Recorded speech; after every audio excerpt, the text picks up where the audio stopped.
All right. Good evening, good afternoon, good morning, and welcome to the stream. We got an early start today.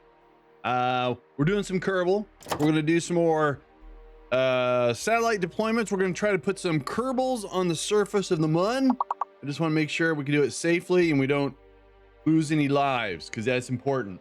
I'm going to go over here and check audio, make sure that's coming through okay. It looks like it is, but is it really?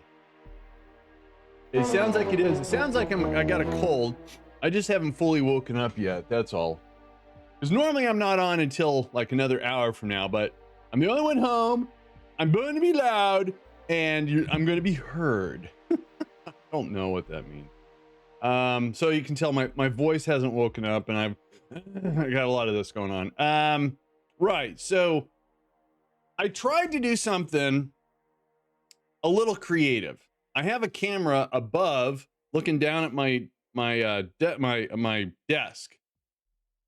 And it's the same camera, it's not the exact, it's the same make and model as this one. And OBS can have 8 webcams, what I read. So why can't I have 2? Well, it turns out that Razer, in their infinite wisdom, their software, the drivers, won't allow more than one. It gets confused.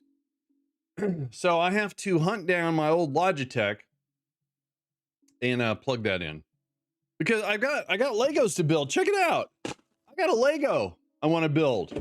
I got a whole bunch of Legos actually. So anyways, let's launch CCAN here. Monster. And see if we got any updates. One would think no updates, but you never know. No updates. All right. Ah. It's going to be cold today and it's going to rain all day. But after the stream, so Friday was a day off. I did stuff, didn't I? No, Thursday I did everything I had to do. I had to go do an Amazon return. I did some quick grocery shopping. I streamed, but Friday was a day off. I did nothing on Friday, which felt so good. Well, I watched I watched Star Wars, the 3-hour version. Still a good movie. And I went and got a pizza. That's about all I did. Saturday, again, my normal day off. My goal on Saturday was to come up with an idea, which I did. And I need to create lumber racks for my cleat wall, my French cleat wall. And I did. I came up with a prototype. I'm going to make 2 more, and I'm going to move some lumber. Stuff that's leaning up against the wall. I want to put up, get away, get out of the way. Oops. So I got that going on.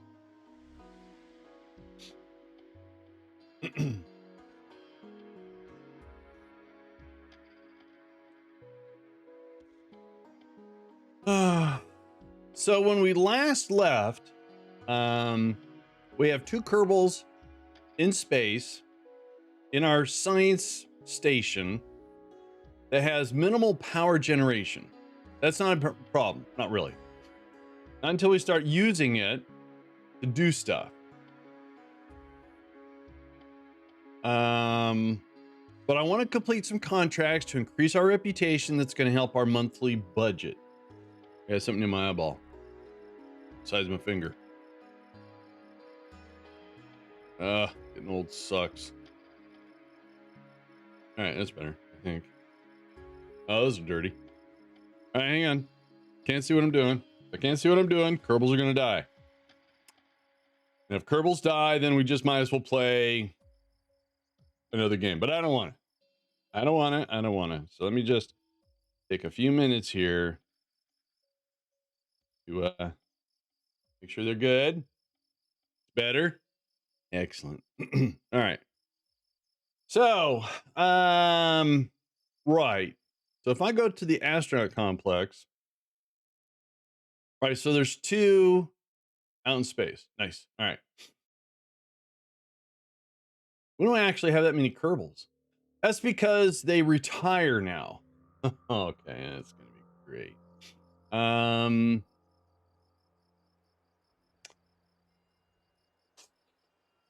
Hey, Kata, good morning to you. So we have no active contracts.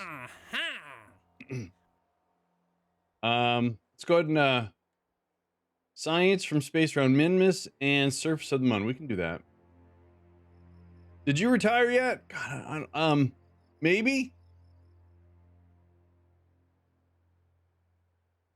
No, you're at the station.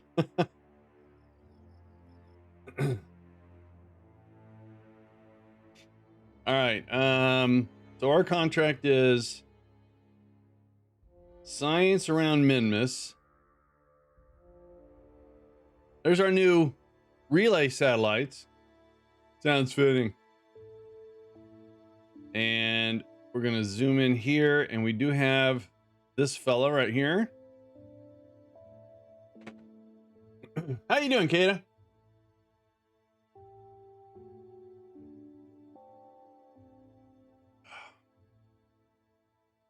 I had a lot of downtime, a lot of fun. So we have science. Transmit that. Iron Will, how you doing? Good morning. I'm good.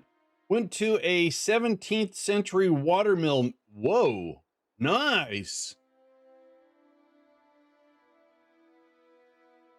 So that should have worked. One completed contract, and the other one is on the surface of the mun. So we got to go to the mun. Here we go. And we do have something on the planet surface. There it is. Moon surface. Hopefully it's got some juice.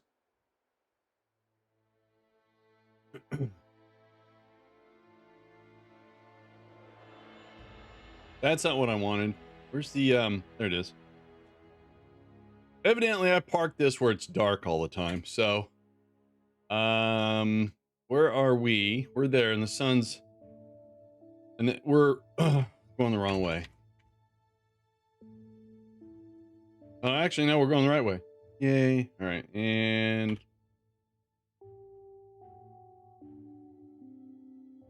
was really good. The power, they power the whole site from the water level wheel. You know, I used to live in Folsom, California. If you look it up, it's actually kind of historical to California, anyways. And they do a tour of, I don't think it was the original power plant, but when Folsom became a real town, it was the power plant. And of course, now they get their power from the Folsom Dam, but it still generates power for the town. I don't know exactly where, but it does. So it's amazing what stuff is still around and still gets used.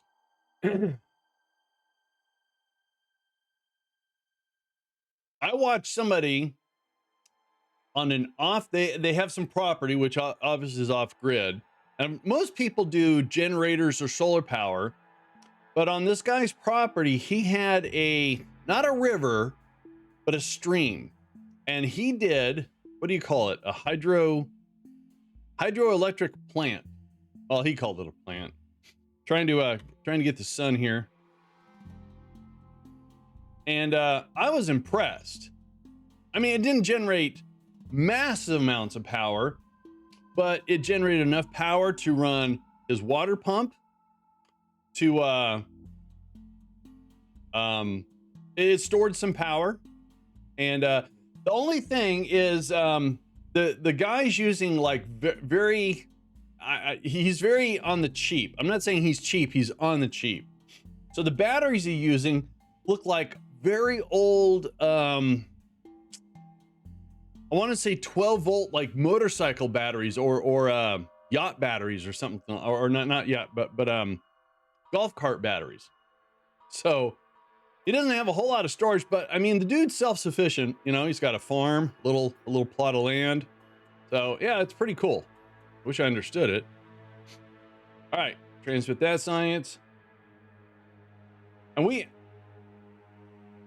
oh, all right, that's fine. I don't remember launching anything, but look at that. 3 science, 12 reputation, and 3 and 14. Nice. All right.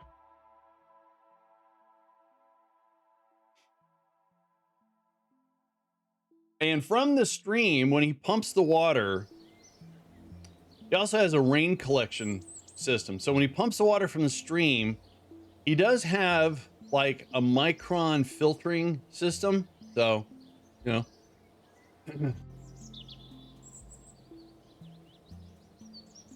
I think he overcomplicated things because he's got power for his water treatment.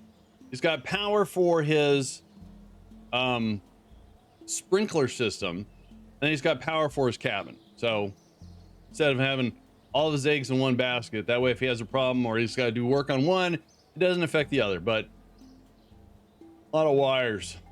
All right, so we are going to get some science. We're going to spend it. We need to get a couple Kerbals. Ooh, okay. That's 2 Kerbals right there. Nice. And still, we can't buy any of this. It's 160. Everything's 160 now. And our ultimate goal is to get... We got to unlock these. That means we have to unlock this to get that. So we need quite a bit. All right. Yeah. So I want to do a little test here.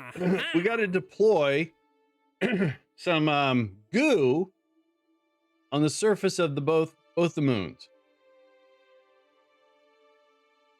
We have a huge solar farm near us and a few wind farms and one small hydroelectric plant on the river. Wow. I know that one of the towns outside of my town has got a solar farm, and a lot of people don't like it because how it looks. I mean, it's a bunch of country folk, don't get me wrong, and they're fine. It's just that, you know, you're used to beautiful, you know, uninhibited vision of trees, and now there's a solar farm. So what I want to do here is we got to get 2 Kerbals. I say 2 because I want to take a scientist and a pilot, so we can do that now. But I want to land their equipment. I don't want to take the equipment with us. So I want to put relays around the mun so we can land any unmanned craft and probe without worrying about, are we going to have communication? So let's take what we launched here and let's put this around the mun.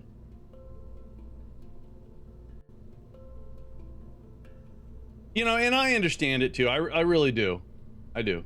All right, so we're going to modify this lifter a little bit.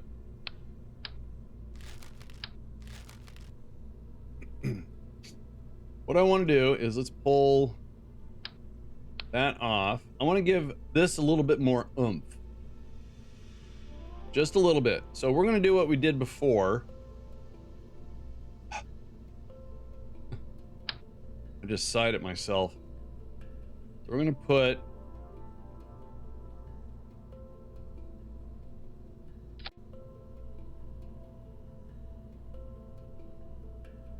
you know, it's funny you say that. Certain times of the year, and I'm not a farmer or a rancher, but the big farms around here will use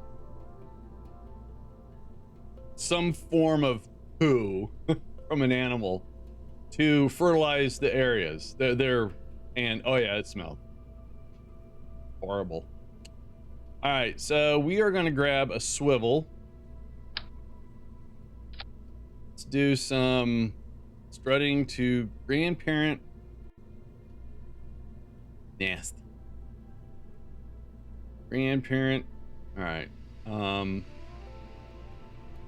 I think actually that hopefully that'll be enough. Let's just put a... Oh, actually, you know what? We have a... Oh, we got reaction wheels right there. Never mind. All right, so I just want to make sure this says strutted to... All right, let's put 2 of these on here. All right. And then we combine. That's weird.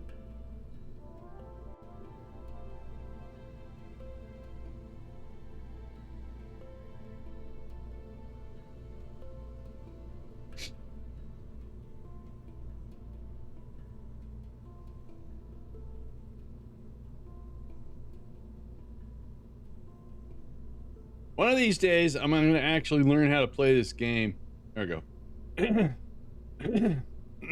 All right. Yeah, you game on. That's a little bit more oomph. But we're still going to attach the boosters. I'm going to take this off. Oh, we already have one. Never mind. And we're going to change it like that. Give us a little bit more room.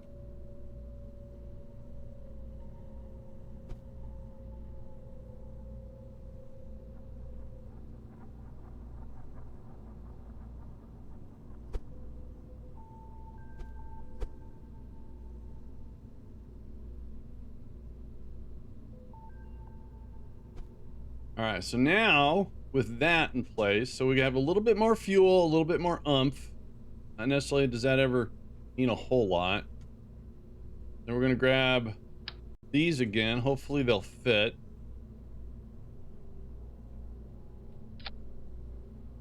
Oh, barely. Oh, barely. All right. I don't think those are working. So we're going to... That fits. And, oh, all right. So let's... Oh, all right. So that is not going to work there. No. Let's put this right here. It's a little bit better fit.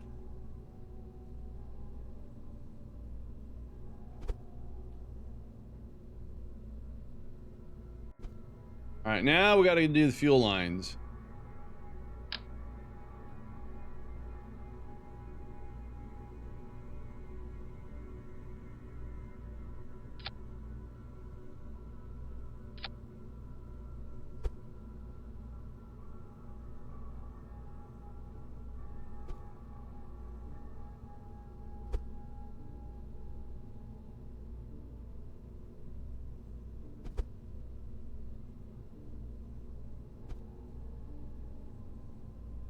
All right, let's figure out what I did wrong here. Did that there. We want all the engines together. That got better. That got much better. All right. Let's make sure I have the right ones. Two, those two, and that one. All right. 132 off the launch pad. Everything is cranked. Nice. Okay. Evidently our staging is not correct. So let me get that all squared away here. So we launch all that. And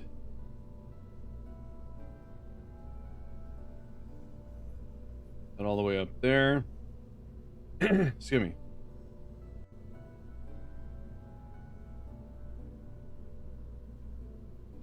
Detach from those.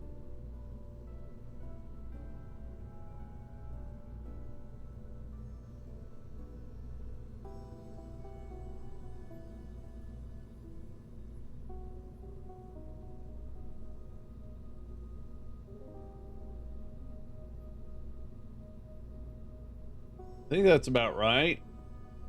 So we hit all those at 132. That's nice. Again, this is going to go to the MUN. So this needs to get us to the MUN. This stage right here.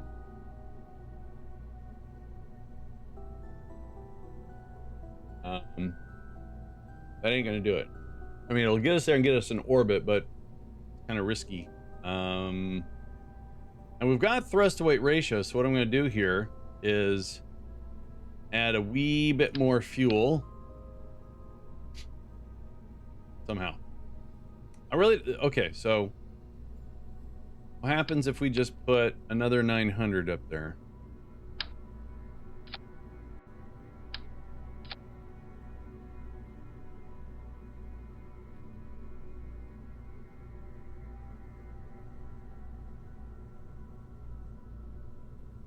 That works. All right, so now we just made this heavier. Still can lift off. All right. So we lift off, we go through our boosters, we get rid of them via that. We keep burning until we get in space, which should be more than enough in fuel. So all we want to do is make sure that this stage, stage 3, it's going to use a little over half of that, and that's fine. So I think we have a worthy rocket here to deploy some relays. I want to make sure these relays got some science on them. Yep, they're buried in there. All right, cool. All righty, little redesign there.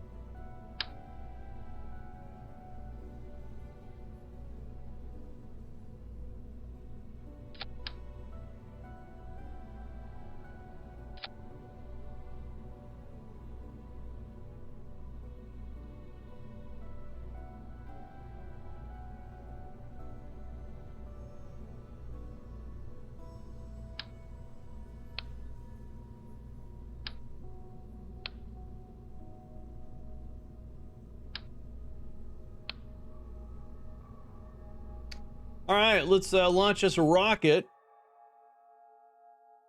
Put it in orbit around the mun.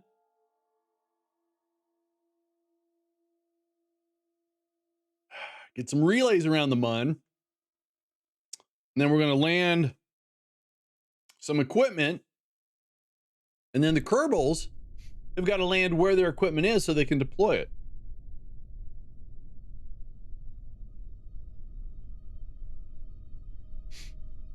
All right, let's do this. Here we go. 3, 2, 1.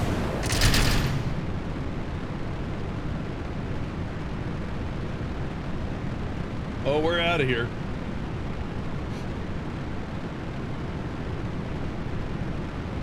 Hope those don't catch on fire. That would be bad.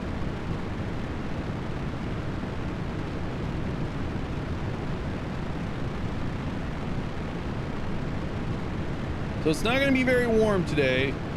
According to my weather app, it's supposed to be a high of 54, which I think it's lying. It says 60. Oh, okay, there we go. 59. All right, looks good so far. Yeah, it's supposed to get colder today? Really? Wow. Oh, it is. Wow. Look at that. It's going to, by noon, it's going to be colder than it is right now. Weird. All right, boosters are going to go bye-bye here in about 15 seconds.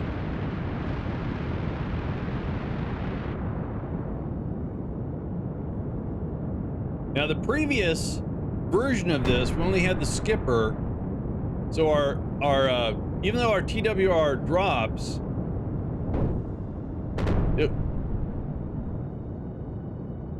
it was dropping so low that it would instead of going like this, it was going like this. So hopefully this has addressed it. They call it the angle of attack, which I don't completely understand, but I understand what they're talking about. So, and you can tell by the plume too. It's much, much better. I like it. Now here's the deal. If our lifter puts us into orbit, we've got enough fuel to get to the mun, we're going to put this on a collision course with the mun, and then we'll do a course correction after it. See, very pretty firework. Thanks. Wait, I don't want it to explode. No, that would be bad.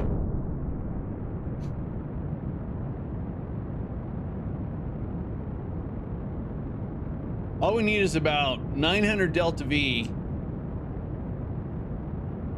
to get an intercept mun.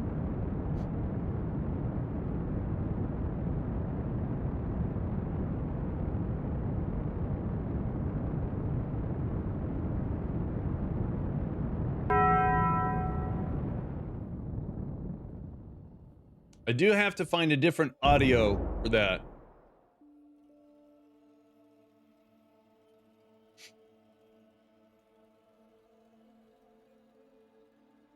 A lot of people say that they get hungry for Taco Bell when they hear that. I am sorry. 9:55. No, we're not gonna have enough. Have you had a look at KSP2? I have. It's not ready for prime time. Their initial release. I have an older CPU. Mine's about 8 years old. Their first release was horrible. Should not have released that. They were probably under pressure from the suits, in my humble opinion, and many people agreed. When they came out with a few patches that fixed performance, and then one that was creating a crazy amount of registry entries, things got better. It's basically just a sandbox game, right? So, and they did add the contracts to where you have to get science now. But this has got more to it than the new one. So we just have to wait and be patient, which I've got more than enough games to play.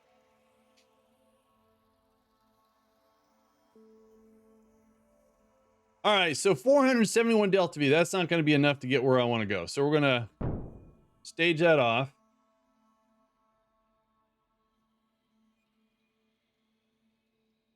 Why is this teetering so much? Huh, strange. No, not that. Oh, that's probably why.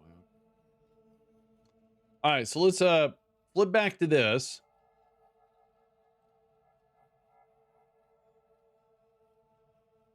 Oh, I was saying that KSP2 is not ready for prime time.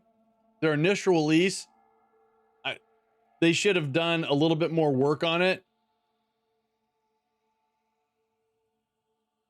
I have an 8-year-old CPU, so it had a lot of performance issues. Ah, boo! You scared me. Way to go, Red, or Codsworth, or Red Codsworth. I don't know who you are. Are we out of monopropellant here? Oh, some. Oh, there it goes. Hey, good morning, Red. How are you doing? Trying to get situated here. I forgot how to play this game. I'm kidding. All right, we'll do that. So, all of us rocket jockeys, jockey Rockies, all of us guys that love Kerbal, that play Kerbal, we don't think Kerbal 2 is ready for prime time. It's not. It's a playable game, but it's a sandbox right now. So, and we just gotta wait for more features to be released. That's all. And they have a roadmap, but there's no dates, and I get that.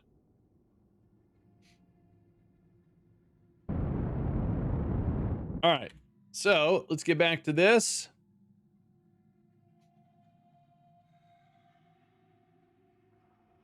And we don't need this anymore.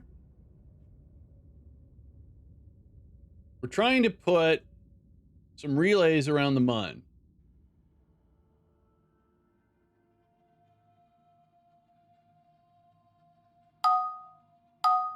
Oh, geez. I'm sorry.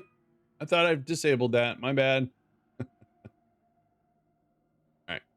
Hashtag pro streamer. My anticipated game right now is Mana Lords. I got that on my hit list too. I'm glad you brought that up. I actually added a few that I was going to share with you guys. As I figure out how to bring up my wish list. There it is. I went through and weeded out some. This looks like a lot of fun.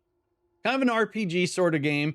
Foundry comes out real soon. Another automation factory game. Star Miner. Starship Simulator. This guy got his Kickstart fully funded. So looking forward to that. There's Mana Lords. Final Factory. I'm waiting to hear from people. So far, it's doing really good, though. The Crust, I backed this on Kickstarter. Again, another automation, but you're on the moon. So very cool. Couple RPGs, kind of tactical games. Star Rupture. This is again another kind of this is actually a co-op game. Red. First person open world base building, advanced combat, tons of exploration. So, but the game I just added, Jump Ship. Listen to the synopsis on one. Jump Ship is a mission-based co-op first-person shooter for up to 4 players where you are the crew of a spaceship. Transition seemingly from crewing the ship to on-foot exploration and spacewalks. Engage in intense battles both on the ground and in space. So you're going to have someone that's shooting, engineering. It's almost like Bridge Commander. Yeah. And this one's called Jump Ship. Oh, lucky you. I did the tutorial where you had to power up the ship. I was lost. Signal, Homeworld 3. I just do this because of Legos. Haunted House Renovator. Rooted. This is one Red told me to add, so I did, because you do what Red says. This is a narrative game. This one's going to be scary. So is this one. And I played the beta of this one. This was a lot of fun. This was, a lot of people are going to say it's Subnautica in space, which it looks like.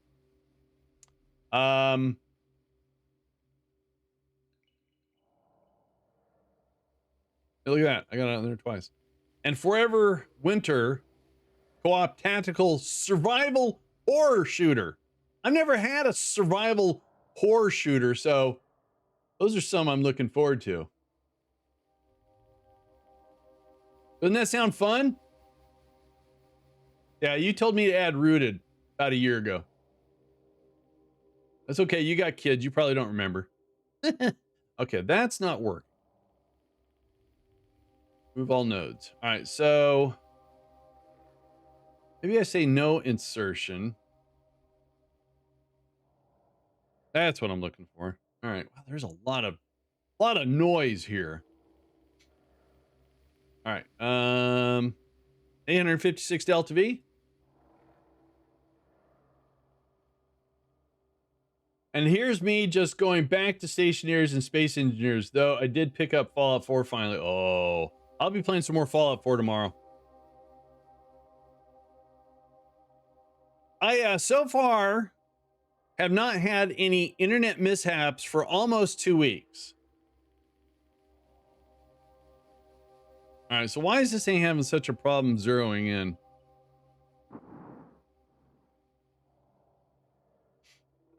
It's probably because I added a fuel tank.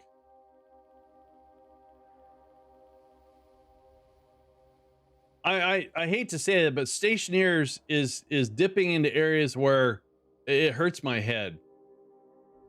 Oh, look at our late burn. Why? My fault. He's right in my face.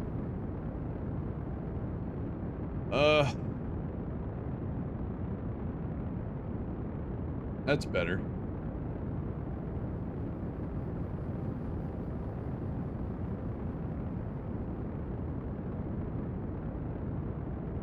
And what I've been told by Red is that him and Ares made it to Mars, kind of.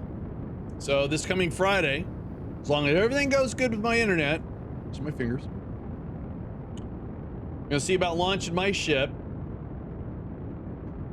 try to get to Mars. Red tells me, Akeda, that you got it all repaired and everything. I think I hopped on and I connected a couple things, and then my internet went hooey. That's right, I said hooey.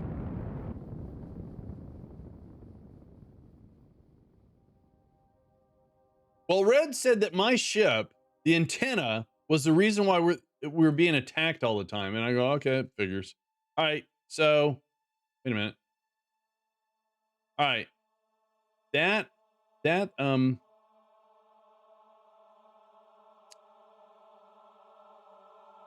think that works. So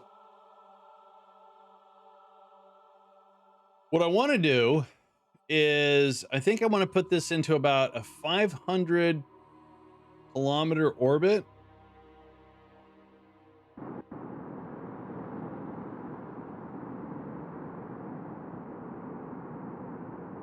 I'm using RCS to do this. Oh, no problem. No problem.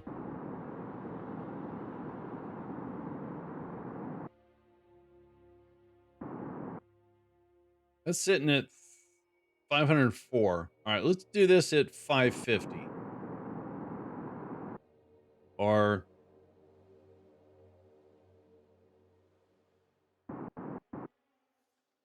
I mean, it's irrelative, really. Just as long as we have coverage.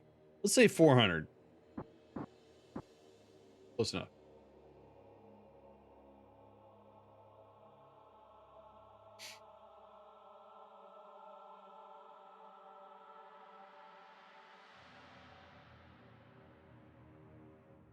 Actually, no, I'm going to put this out about 550. So we need to do a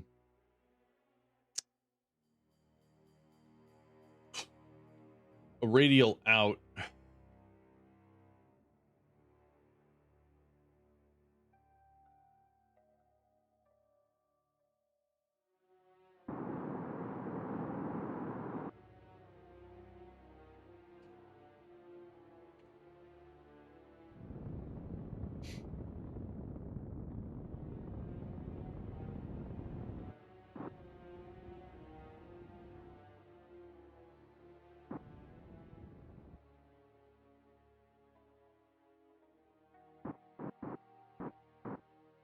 All right, close enough. All right, so let's get our orbit here.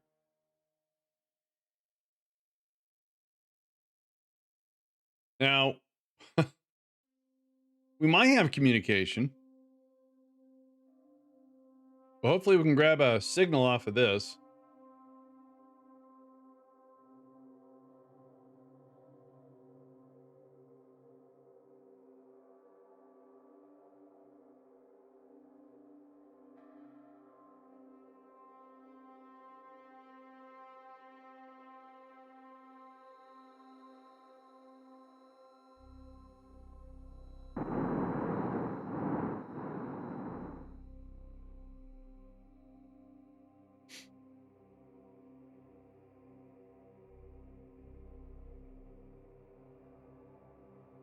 Nice. All right, good.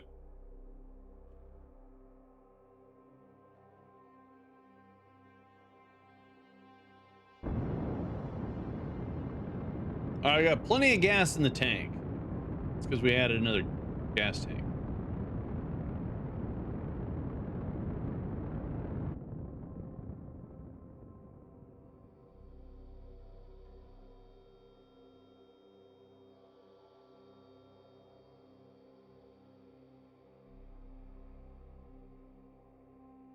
All right, so our initial orbit has to be fairly circular. We're trying to go for 550. So it looks like what I need to do is you're right, it is. Some form of liquid propulsion. Um let's get over to the apoapsy here and just use RCS to push the periapsis out to 551 or close.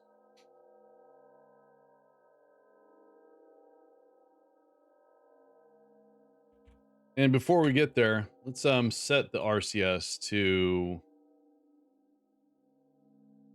10, I guess. I don't know.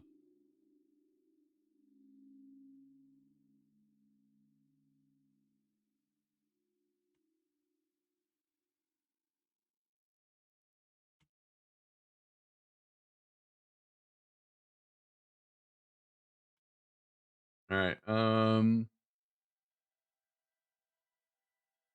Doing okay on electrical charge.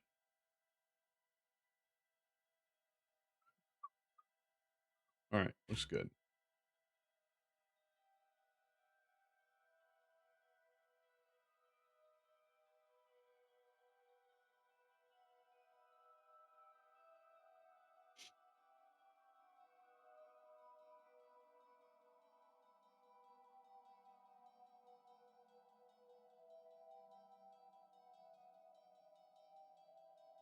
So we're putting relays around the MUN, so when we do unmanned stuff, I don't have to worry about, am I going to have connectivity? So, all right, so we need to push that out. So we need to push prograde. That's retrograde. So we need to point the other way.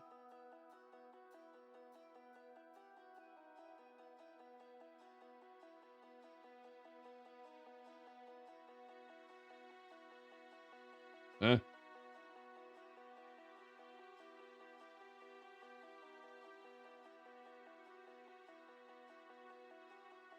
By the way, I didn't call it out, but there's a link right there for Red Munchkin Gaming. Do me a favor right now, give him a follow.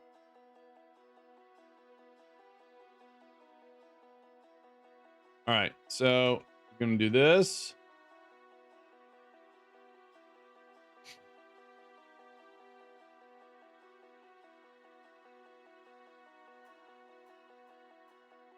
And we're going to wait until this stops bobbing around. And again, I want to push this out to 551, close to 7.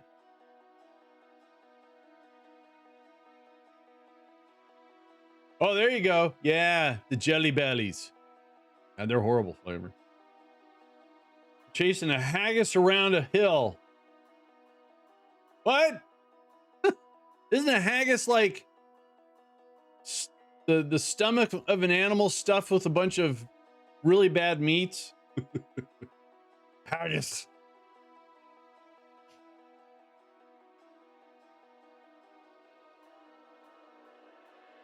So when we get to about 30 seconds here, I ate that once. It looks awful, but it was nice. I've heard many awesome things about food from Ireland. Yeah.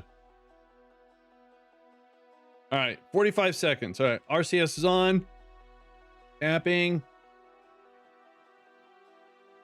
All right. Turning off RCS. Let's wait till we get the 30 seconds again. In my travels of the United States Navy, I went to many countries. I actually literally went around the world. We started in Newport News, Virginia, then went to Norfolk. Then we did a couple Mediterranean hops, and then we set off on our maiden voyage where we went to Atlantic.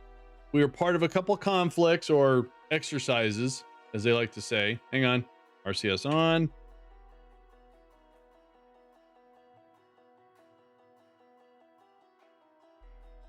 All right, RCS off. Bahamas, the Falkland. We were part of the Falkland crisis that was down there in '82. I'm old, and we were out in the Indian Ocean for a long time. Oh my god. Diego Garcia. We went to Morocco, Abidjan, which is on the other coast of Africa. We did Naples when we were in the Mediterranean, and when we were up there again, we were in a conflict with Gaddafi, helping the Air Force or joint effort. I don't know. They don't tell us a whole lot. I was a peon. So what I'm doing is I'm slowly getting closer and closer to apoapsy using RCS, which is dialed back, and we're trying to push this out without having a huge impact on this. So we're getting close. Then we went to Busan, Korea, Hong Kong, China. We went to Perth and Fremantle, Australia. Spent a lot of time in the Pacific Ocean floating around doing stuff. Finally went to Hawaii and then to Alameda, California. So since I lived in Sacramento and I flew to Virginia and did a boat around the world to Alameda and then drove from Alameda to Sacramento, I went around the world. Yes, I did. Do I want to do it again? Sure.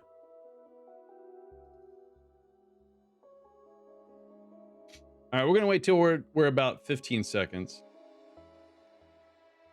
So in those travels, I ate some pretty interesting food. I never got sick like some of my other cohorts. So we're at 7.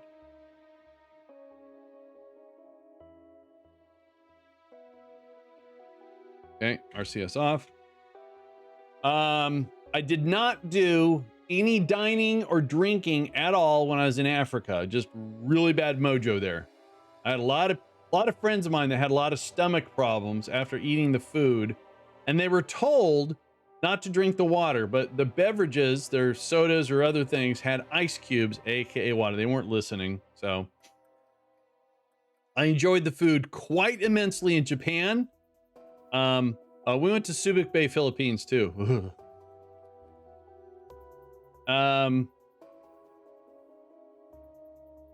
So I think the best food that I ever had was in Japan. Well prepared, lots of flavors, and at the time, it was a very friendly atmosphere. I don't know how it is now, but I bought my mom her first hi-fi system, her first stereo. Let's see here. All right, that's close enough. We are good.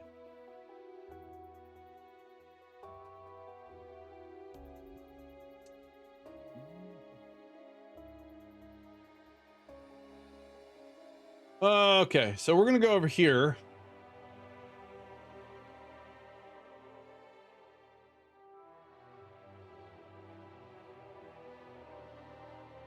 Hey Jerry, how you doing?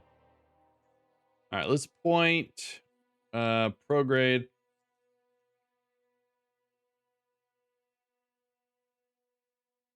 That's not prograde. Now, I had probably the most fun in Australia. I went on a hot air balloon ride. That was fun. I mean, we saw a lot of sand, but the guy that was doing the tour was very funny. I had a couple cohorts that did opal mine tours, and they said that was a lot of fun. It didn't sound very exciting to me. All right, so now what we want to do is we're going to deploy our first satellite, right?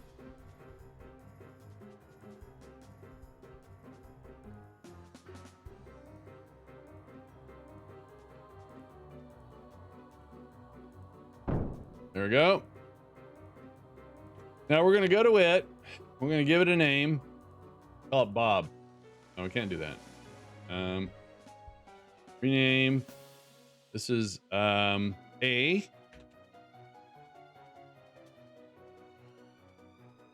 Now, I might have done this wrong. We're going to come back to A in a sec. We have to set up a resonant orbit here.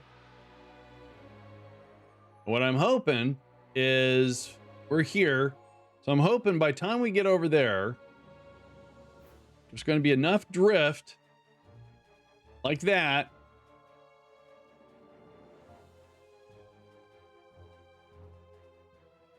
That's not what I was looking for.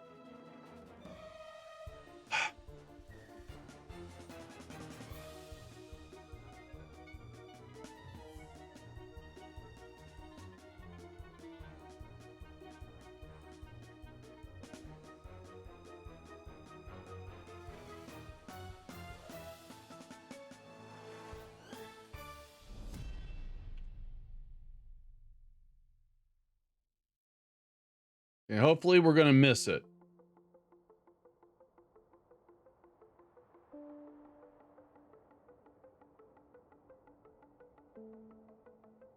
I know we're going to get back to that. I'm trying to make it a low profile target so I don't hit it. How you doing, Twitching astronaut?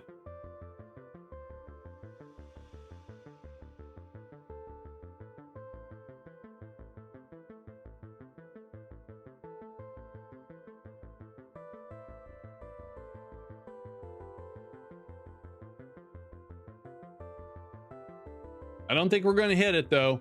I always have really bad luck that uh-oh. Go away. Go away.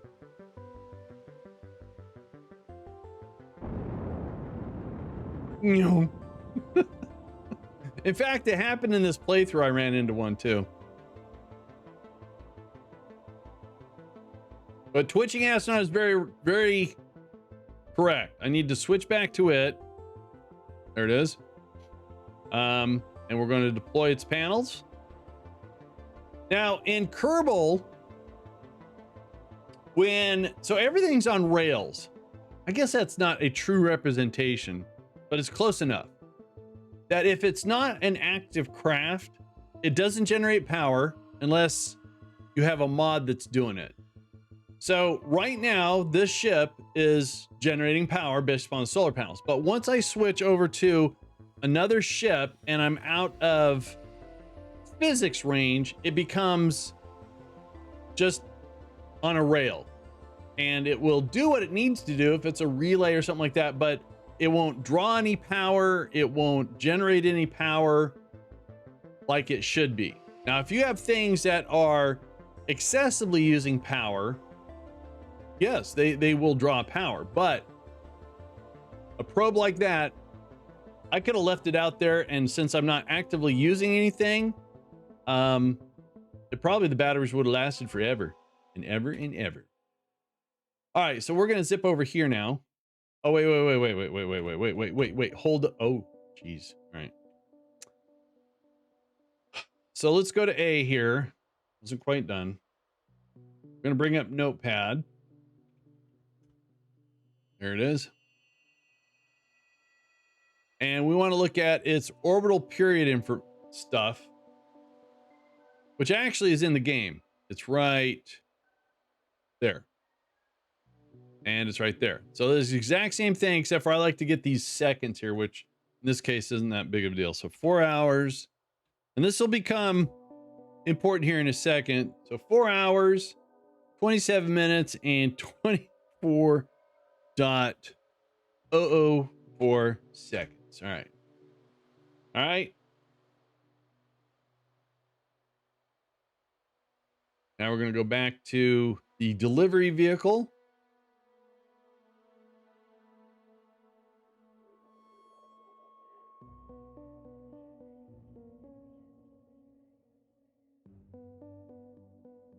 And we are going to go about there. Yeah, ads.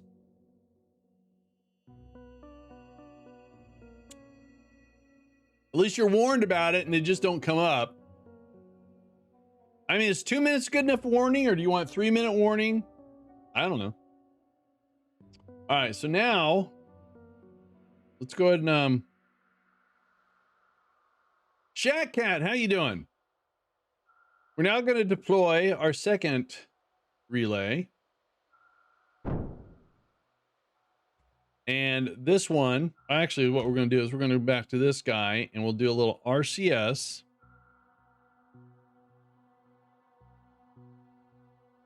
We're going to slowly move ourselves out of the way. That's good. Switch back to this guy. Start up all the engines. We're going to rename this.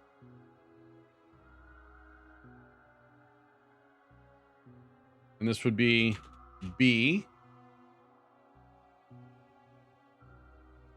And then we want to do a circularized orbit at the altitude 551.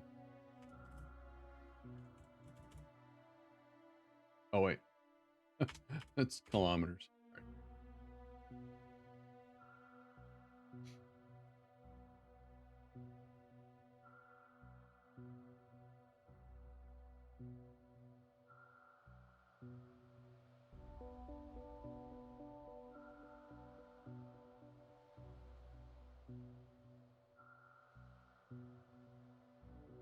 Now, it's very true. I have not deployed my panels yet. I just don't want to smack into that thing.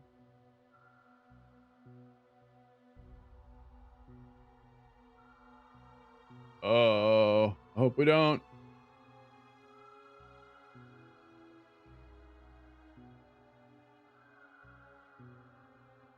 We're pointed right at it.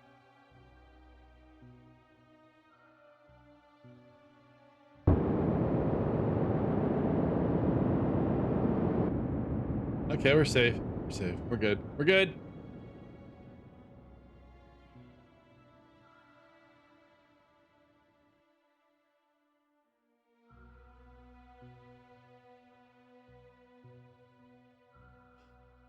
All right, now we can deploy our panels.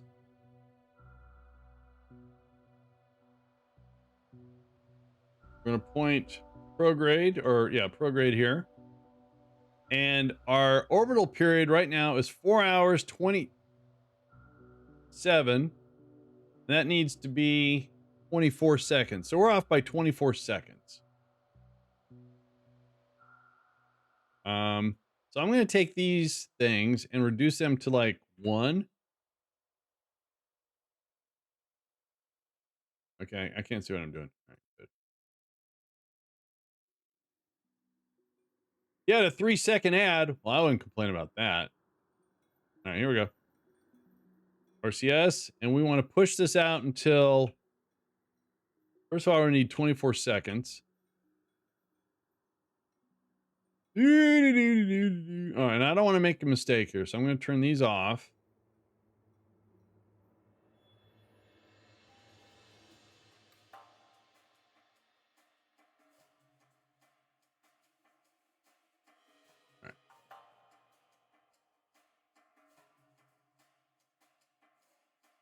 I went too far.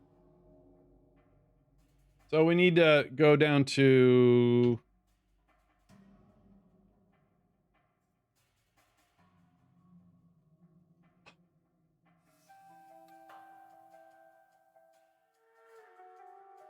close enough. All right. So that's our second relay. We have one more.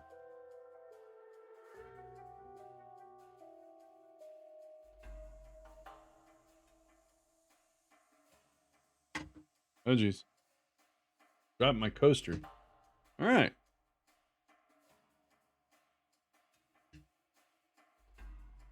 So we want to do the exact same thing. We're going to get over here.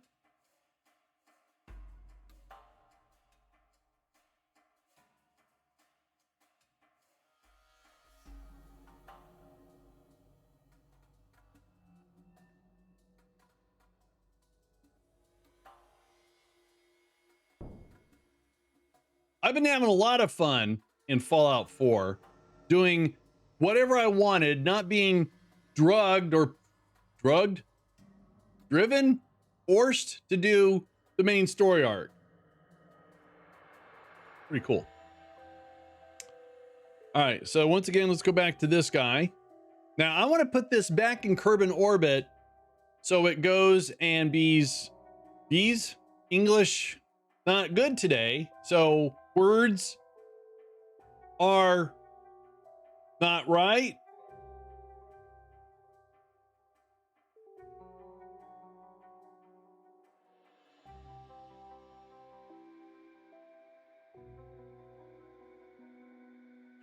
So I forgot what I was even saying. Oh, I want to put this back into Kerbin orbit so the stage recovery kicks in.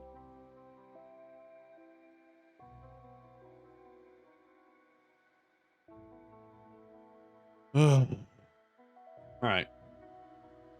So we can switch back to this, get that going, and do that.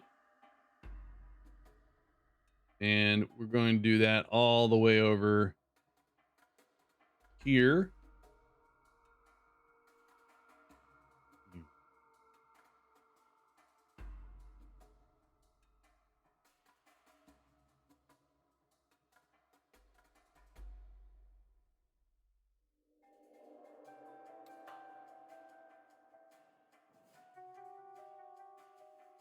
Like it's too much reaction wheel. 25. You stay there. Uh-oh. No, no, no, no, no, no, no, no, no, no. No, no, no, no, no. Stay out of my way. Jerko.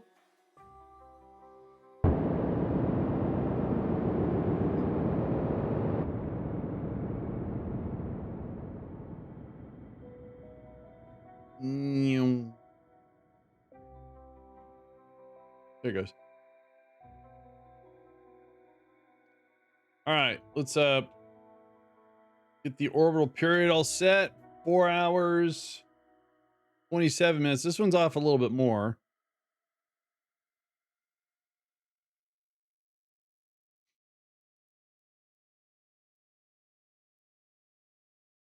Oh, not much though. That needs to be 24 seconds.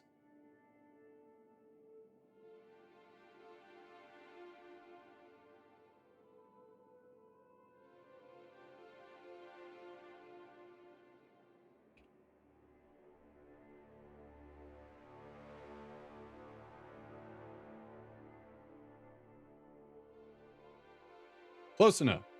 All right, RCS off. Deploy the panels. Shut down the engines. Hey, good morning, Electrico. How you doing? Did something happen with your station here Sunday? Been a few weeks. Internet. So I was going to start. I gave it 2 weeks because I have quite the process in play here. So each time I have a problem with my internet, I have to call, open up a ticket. A technician comes out. I explain the whole thing. They do some readings, whether they find something or not. Then we, they haven't been swapping out equipment. They did find that there was a bad, hang on, at the hub, there was something bad. I don't know what, but I didn't find out what it was. The technician did was. So I've had a total of 4 calls.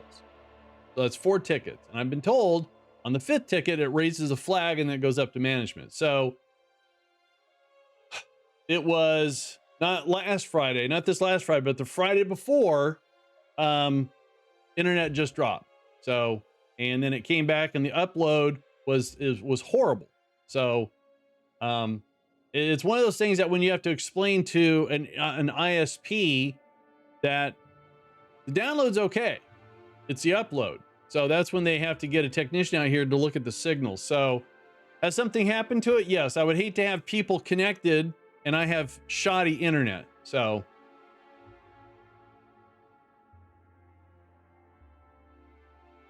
yeah, it is. It's very frustrating. So, this coming Friday would be 2 weeks without any hiccups. And, there could be a momentary thing, but when it actually drops completely and then, it comes back and then the upload is in the toilet, it's hard to do anything with people. Wrong one. So I would prefer to have a stream where we're doing something versus me telling people not to connect, try this, and because that's not very productive. But we're all good here, right? We're good there, so we don't need that. Engines are shut down. Oh, I got to rename this one. So that's the status.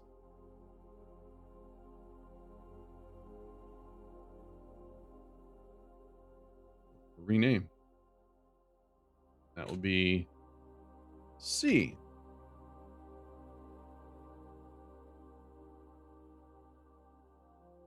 And I have data to show them too, which is, I don't know if it's helpful or anything, but I use a site called Test My Net. And there might be other ones out there that are better, but this one has, when I need it, I can do testing without even being here. I don't have to sit in front of my computer. I can tell it to do a test every hour, every 30 minutes, and it will do an upload and a download and it records it. So that way I can show them versus, well, I think around noon, I can actually give them some actual hard stuff. So now we should have a network. Look at that. 1, 2, 3. So if we do this, look at that triangle right there. Sweet. Nice. Now, what I want to do is get this back to Kerbin if I can. Now, they don't have a whole lot of servers like, other speed testing websites or anything like that. But what I like about them is they They just don't do a speed test. They do a speed test and then they check it. They also do a jitter test, which some speed tests do. So that way you can know your latency between it and stuff like that. All right, so we've got a lot of Delta V. Let's get this back to Urban and put this at, I don't know, say 40 kilometers. Make sure it works. That looks like it's going to work. Is that 40? That is 40.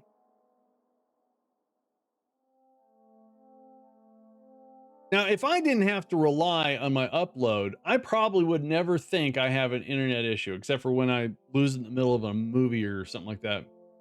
We don't have, but we have Prime and AMC because we're watching the Walking Dead stuff. Otherwise, I don't do a whole lot of internet stuff except for this.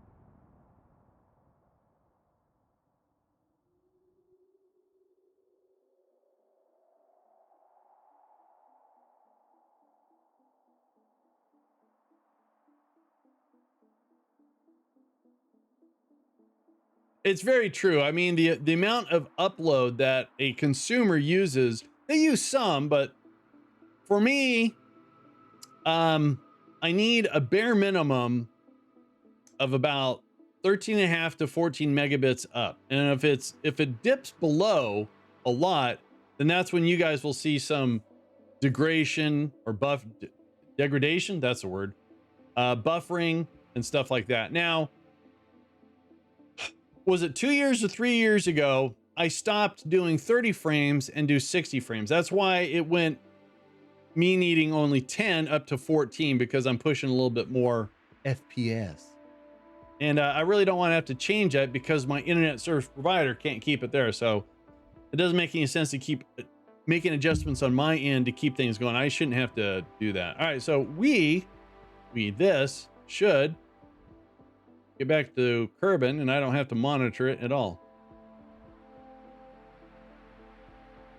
But I do use, when I do have internet problems, I use Test My Net, I do Speed of Me, and then I do MLabs. And then that way I have, you know, some good data.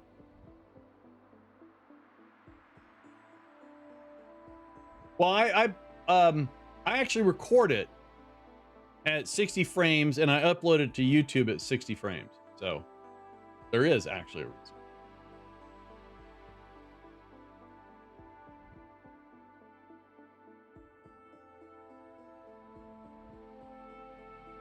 Oh, all right. So I don't need to sit here and babysit this. This is gonna impact. So we can do that. And this thing right here, why is this not? Oh, this thing doesn't. It's a probe core inside of a gas. Hazardous research. Crikey. One of our scientists left the mystery goo container open again. Fine. Whatever. So I don't think this thing's. Oh, eventually it is. All right. So eventually it's going to do that. All right. So let's get back to Space Center here.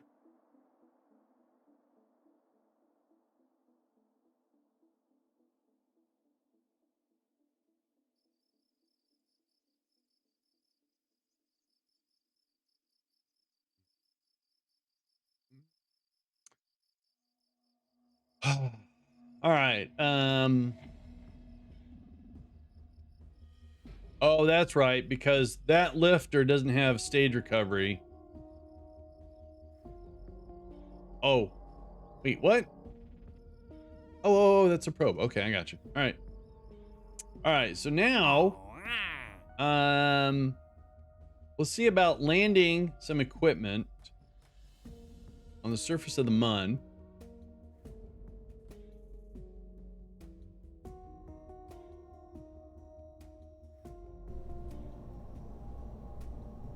So how much science do we have?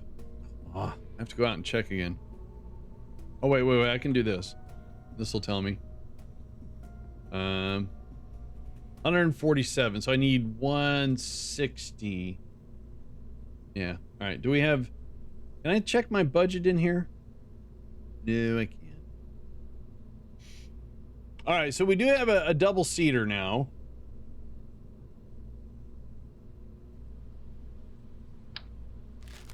That's not what we're concerned with. I need to land something with equipment. I don't want to do this.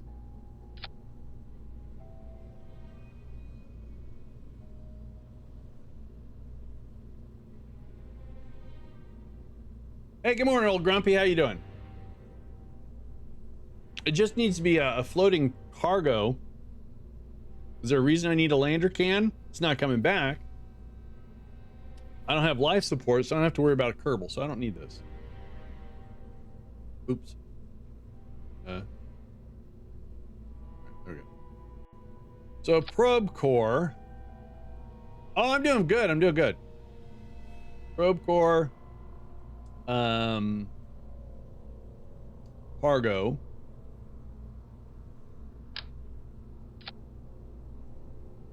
And we need to get, let's see here. So we have to do the mystery goo. Where's the deploy stuff at?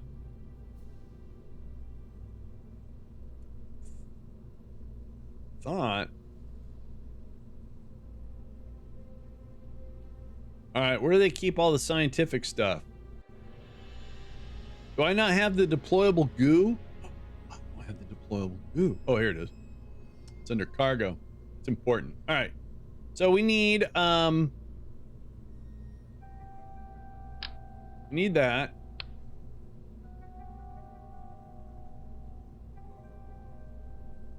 Hang on one sec, guys. Alex is sending me a text from the middle of the ocean.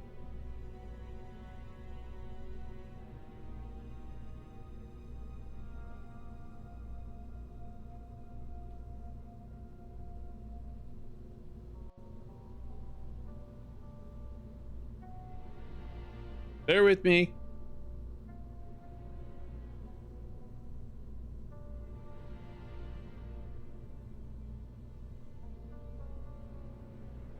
She's on a cruise with her folks and Alex Jr. doing a Disney cruise. They're going to the Bahamas.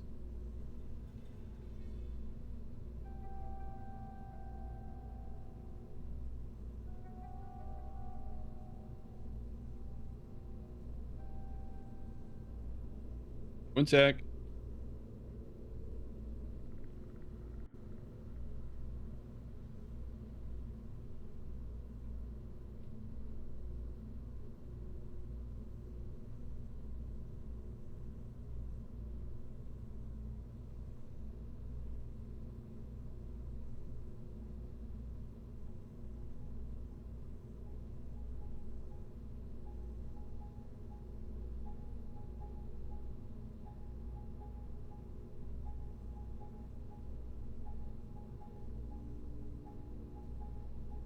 The goo is the most important science discovery in years, or someone just sneezed into a jar. I think that's what it was.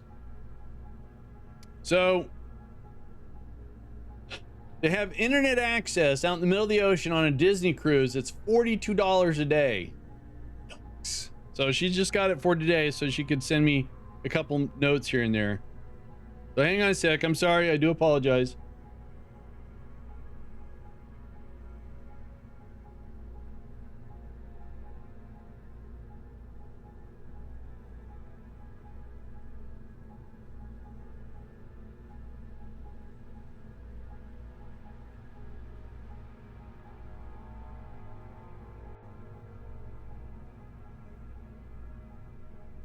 One sec, guys.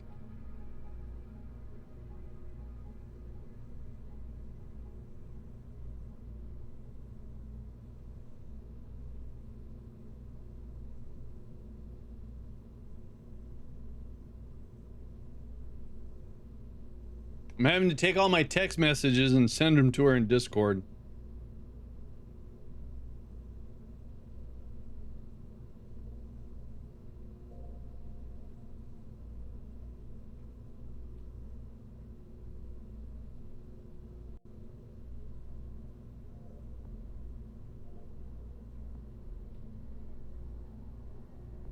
Yeah. I'm sure people are gonna take their Starlinks onto a cruise. I know.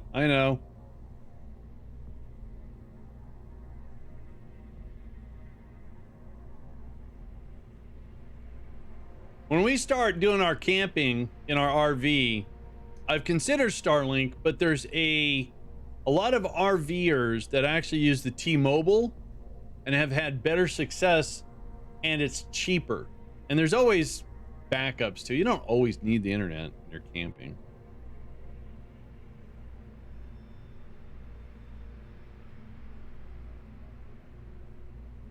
You know?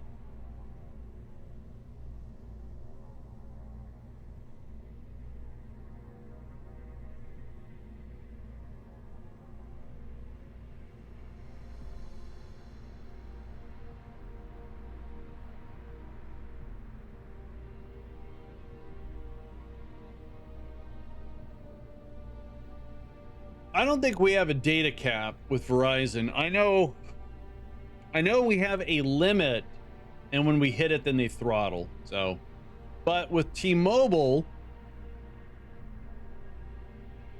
there is a guy that does internet, and he was using Starlink, and then he tested out T-Mobile, and he uses both depending upon the situation. If he camps somewhere and he's got no clear sky, he uses the T-Mobile, and he has noticed that if he goes, you know, it slows down. But he's not a hardcore gamer, so. Right, yeah. What do they call it? Not a mime. Yeah, you can have a router that's got like a SIM for like AT&T. You can buy different SIMs, you know, and put them in there. I know what you're talking about, yeah. All right. Hang on, let me just leave open so if she's... All right, here we go. All right, so we need the goo. We got the goo. It's got to have the control station. And we're going to send one extra one. And let's put a work lamp. All right.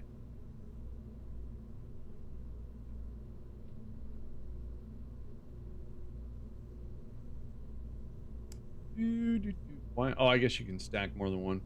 All right, so that's what we're going to land on the Mun. Am I missing anything? I don't think so. I don't need the weather station because they haven't told me I need a weather station. EVA experiment kit. Ooh. A repair kit. All right. So let's close this.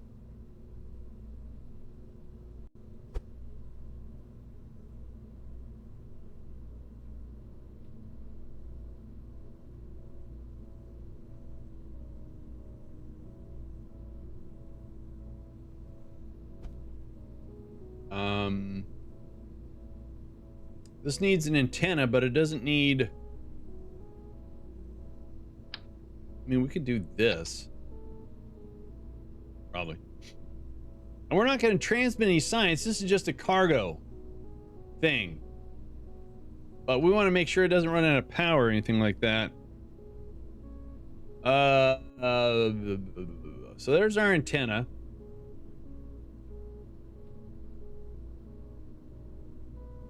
Need some battery. These things are gargantuan. All right. So if we say open, that's how it opens. So I can actually put panels here. That doesn't slide open. I thought it did. Orion, good morning. Happy Sunday to you as well. Hang on, she's typing.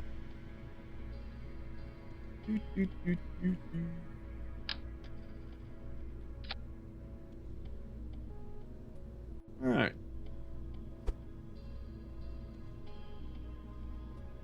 Probably actually don't need this much power, do I? I don't.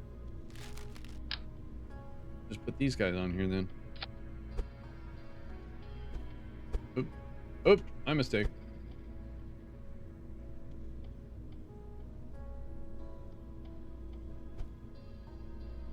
Tell you what, I got some new hiking shoes. I like them. They're rugged tennis shoes. and they're about the same price as I normally pay for a tennis shoe. I used them when I mowed the lawn. I'm trying to break them in because in May, Alex and I are going to do an overnight camping trip. She found this really, really beautiful site. And it's only like 35 bucks a day. We're gonna take her camera equipment so she can get some photography in, and she wants to do some hiking. I said, okay.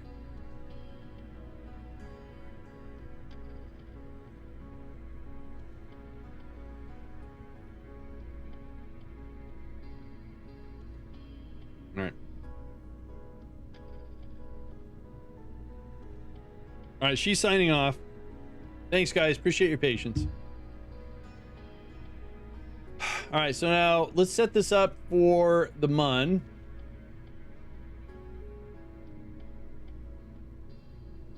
And let's put a gas tank in there.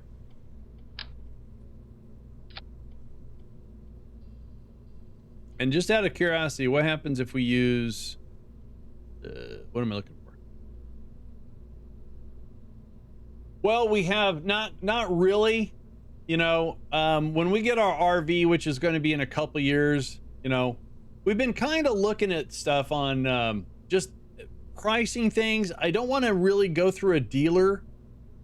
I might have to, but right now, this year is the best year to buy an RV because a lot of people in 2019 and 20 that went the whole van life, the whole RV life because of the pandemic, they're not using them anymore, so they're selling them. And they're very affordable. I don't have the money right now. No, I don't want to. I've never towed anything. I've never backed up or anything like that. So we're going to start off small with a Class C versus a travel trailer. We've done quite a bit of research. We're going to go with Winnebago. It's a big name. Their customer service is top notch. They stand behind their product, and they're a big company. So there's a big thing going on with fifth wheels and travel trailers.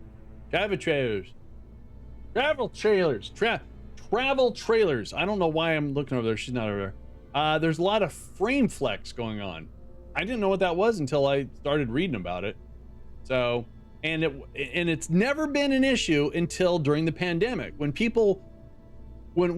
material was hard to find. I don't want to say that the builders went on the cheap. They just did what they could because people wanted these things so much. So they're having to pay for it now. The manufacturers. It's like, what is the biggest one? I mean, a fifth wheel, you get a lot of room. Don't get me wrong, but there's just two of us. So, Grand Design has got a big issue. Yep. All right, so we look at engines here. So if I go with that, that'll work for landing, no problem. That's a lot of oomph. So what if we did what we did last time? We do some. Oh wait. What about a space leak? Oh, that works. Campers and RVs have all gotten very cheaply built over time. You compare the construction quality of the early 90s. It's very true. Yeah, that's why we're looking for something between 2015, which sounds like it's old, but as long as it's an aluminum wooden frame, I'll be happy. If it's all aluminum, I won't be happy because you get too much of this. So it's like I said, I've talked to someone who actually rents RVs, and they rent older ones, which are like 2009 and a 2011, and they've done renovations, updated all the plumbing, the electrical, a little bit of a project. But every single time someone brings it back, they said they had a great experience, no problems with anything, and that's what we're basically going to do, is buy something as a project, not as a big project, right? Like I said, we want to go between 2016 and maybe 2020. But we're going to stay with Winnebago, and we're probably going to go with what they call a mini Winnie at first, and, you know, just take it from there, step by step. I'm trying to figure out what engine I want to use. I think we're going to use 2 of these, maybe 4. All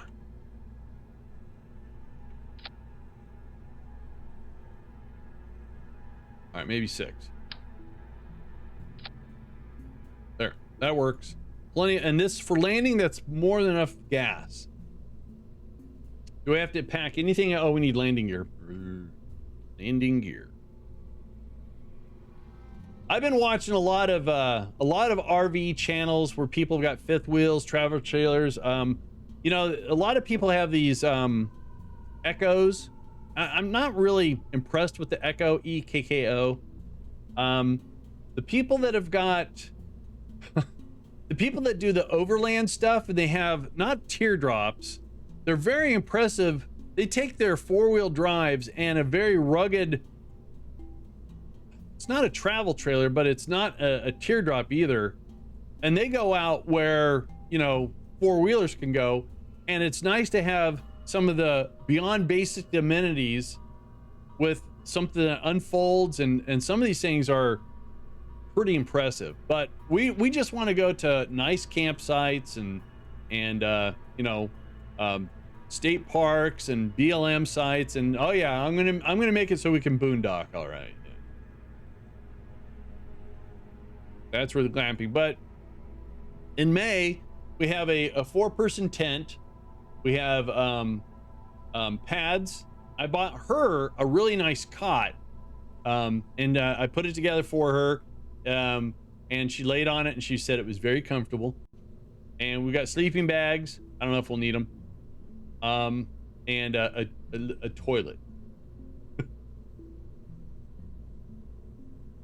Okay, so landing gear.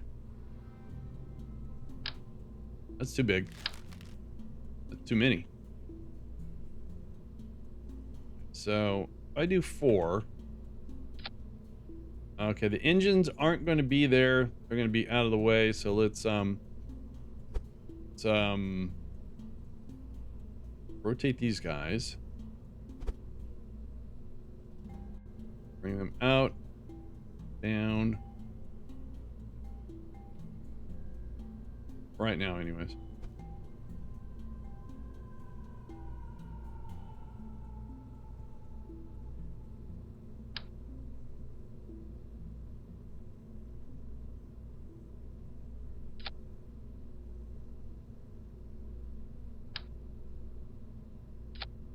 There we go. There we go.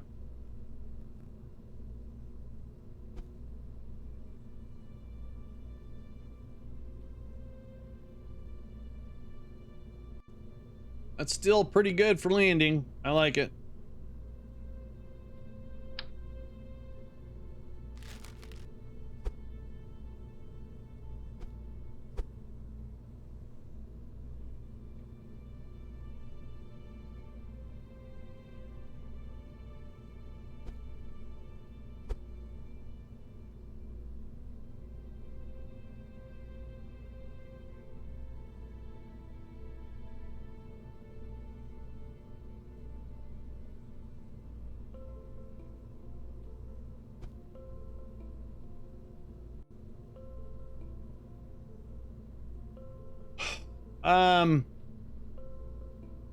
I can't remember. It's a company that the guy, I watched a couple of these guys that did this off-road rugged stuff. I mean, a lot of them have either rooftop beds and stuff like that, and still have plenty of room. But this guy had a pretty impressive, it was like a second generation what they had before. It's got all the amenities you would need, right? But it's not on a large scale, and it's not like you're going to take a shower every day when you go out in the back country and stuff like this. But it had, you know, 300 watts of solar. It had 200 amp hours of battery. It had, of course, electricity. It had hot water heater, a small hot water tank. Actually, no. The hot water was, what do you call it? A tankless hot water heater. It had a nice kitchen area that pulls out, plenty of storage. It was just, it's nice, you know, when you're not looking for a main sort of travel trailer sort of thing. I thought it was really cool. I don't want to do that, but I thought it was cool. All right, so this is our equipment.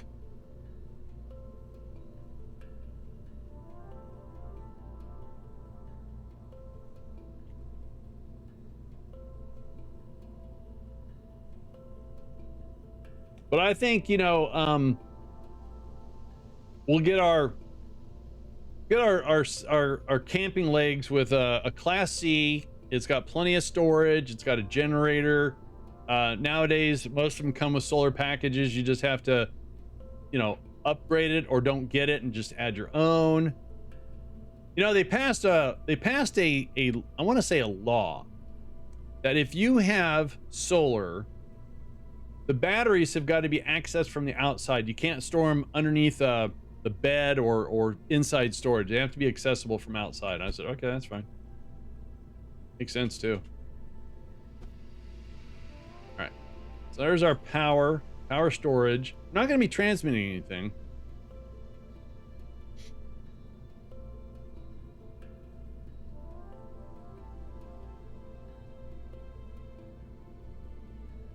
Not really, Cap. I mean, if you're talking about for a home, I would never pay a company to add solar. I can do that myself. You know, I have no electrical experience aside from adding a bathroom, but I'm really hoping soon. I keep saying soon. I've got all the equipment, solar panels, lithium batteries, inverters, cables, bus bars, to set up something in the garage. I'm trying to get my garage organized. And it's just because, you know, moving into a home, doing some renovations and stuff like that, things have got to prioritize. So I'm hoping at the end of this month, maybe the beginning of next month, I'm going to go out and get a bunch of lumber, and I can build some cabinets for out there. I can put some stuff and store it properly.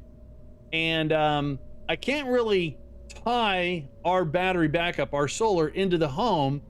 Our main panel is, I think it's called a split phase. We don't have a main disconnect because it was installed back in the early 70s, like 1974.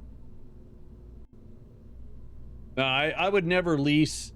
I mean, if I wanted to have solar for the home and live off the solar, that would be a completely different thing. I just want to have, in case we lose power, I want to have something that keeps the fridge going, and just like that. I don't need anything to live off of the land forever.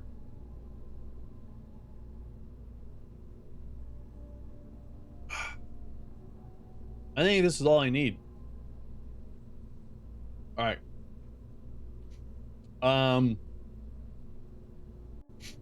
So we need a decoupler here. Oh, this is going to be difficult. Hang on.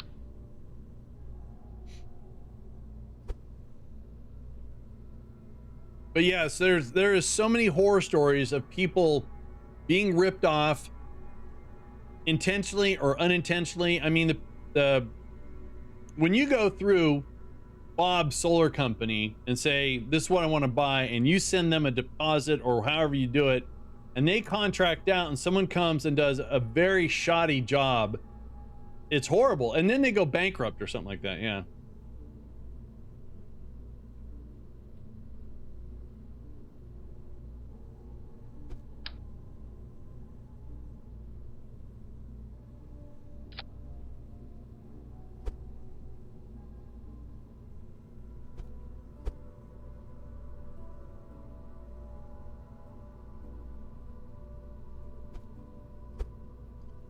I actually have found a highly,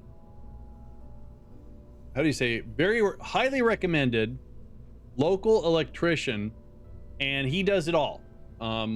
He's about my age, and probably in a couple weeks I'm going to put a request for him to come out and give us an estimate to replace our entire main panel. So, and we have to do that because, like I said, we don't have a main shutoff. So if I need to do anything out there, there is 6 circuit breakers I have to turn off to kill power.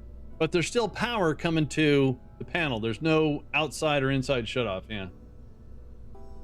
Don't forget steps 2 and 3. Company files for bankruptcy. The same person opens up a new company. Probably. Yeah. So anyways, it's not a big rush. That's one of the things we're going to do this year is get estimates on that. Because we also have to, we want to paint the house, the exterior. And a couple other things. We need to do a lot of, when we had the new, when I say external plumbing, I mean septic. We have a brand new septic system installed to the house because history tells us that no one ever serviced the septic. And when we had a company come out to inspect it, it was an older brick and cinder block system, which is no longer allowed in the county. So they can't be serviced or anything like that. You have to put in a brand new one. So we unfortunately had to,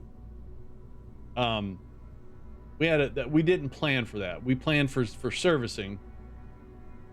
Yeah, I'm doing, Sam. How you doing? So anyways, we have a new septic system.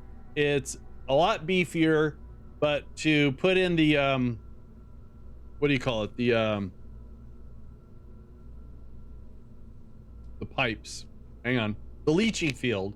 They really tore up the backyard. Now the grass has grown back for the most part, but it's really bumpy. So we might go out there and till it and resaw. I don't know. So it's one of those things. All right. So this is our little probe. So let's adjust that a little bit. And we want to put a shroud around this. Now this antenna will be able to communicate because of our relay. So we don't have to worry about a strong signal.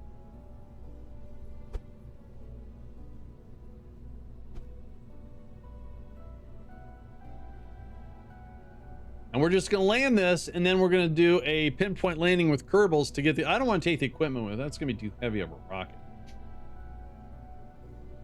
So we got a lot of stuff we got to still do. It's fun, it really is. Yeah, that works. Yeah, that works.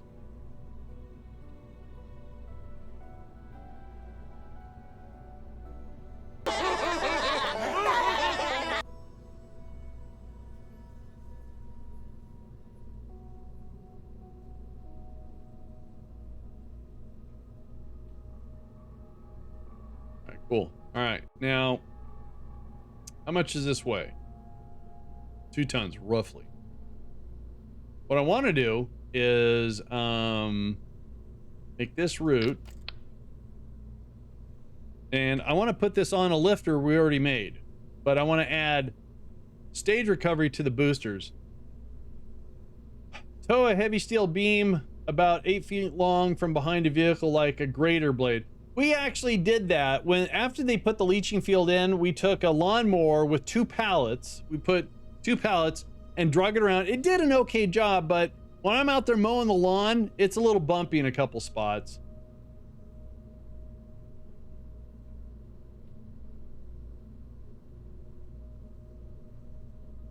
Make sure you learn how to maintain your septic system. In 10 years, your type will be illegal again and no company will service it. Oh, because of what your parents experienced?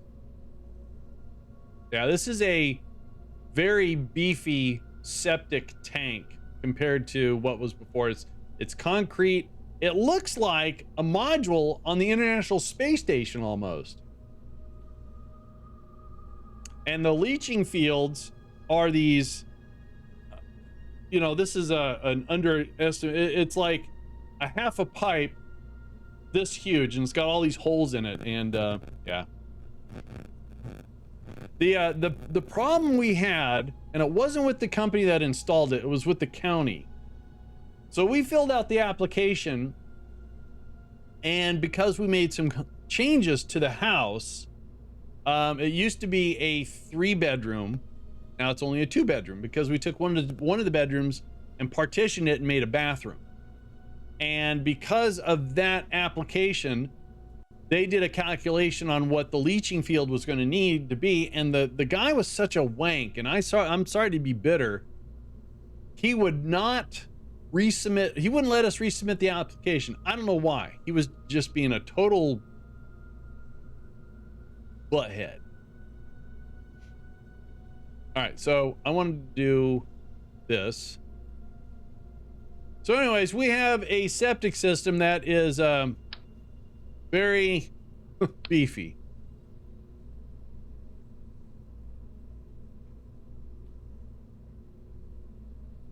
Oh, right. I actually have an email from the guy,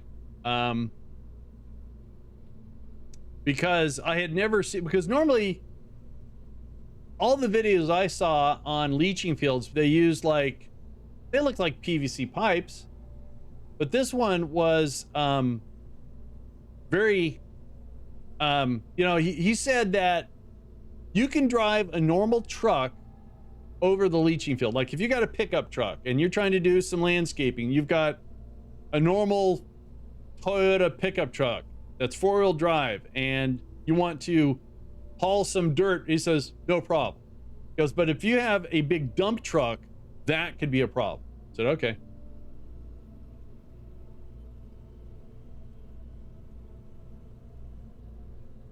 All right, so now let's do this, and let's do this, and let's do this.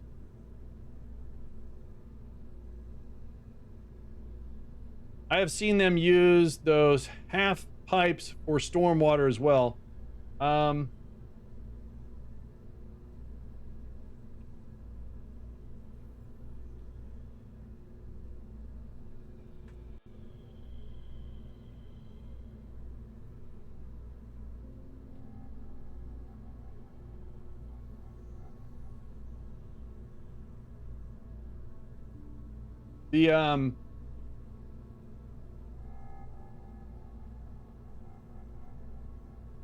These are the pipes that we have in our system. Not these many. We've got like 4. They go the full length of our backyard. We're sitting on almost an acre, by the way. So that's our leaching field right there. And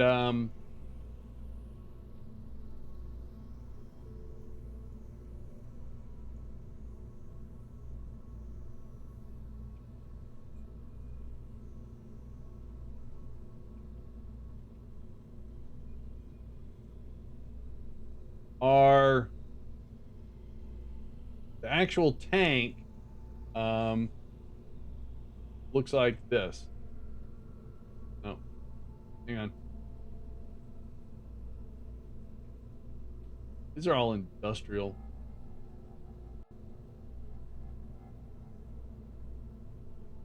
Bear with me for a sec. I got sidetracked, sorry.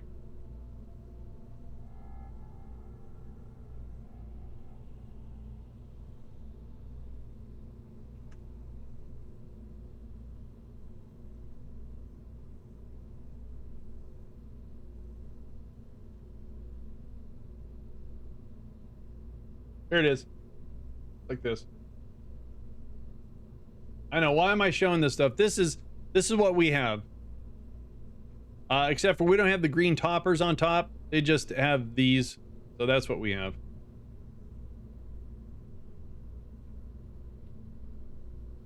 All right, so what I want to do here is let's get rid of this for a sec.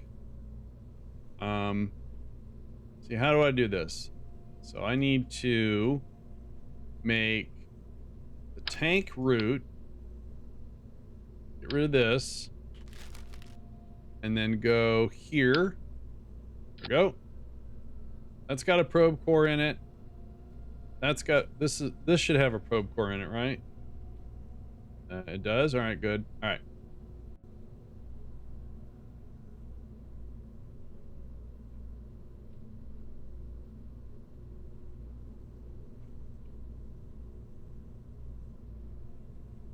Oops.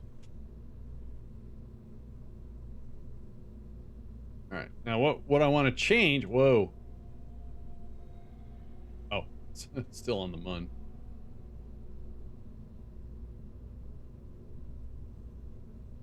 That's good. I need to add stage recovery to this so we get our money back. And to do that, I need just one of these guys.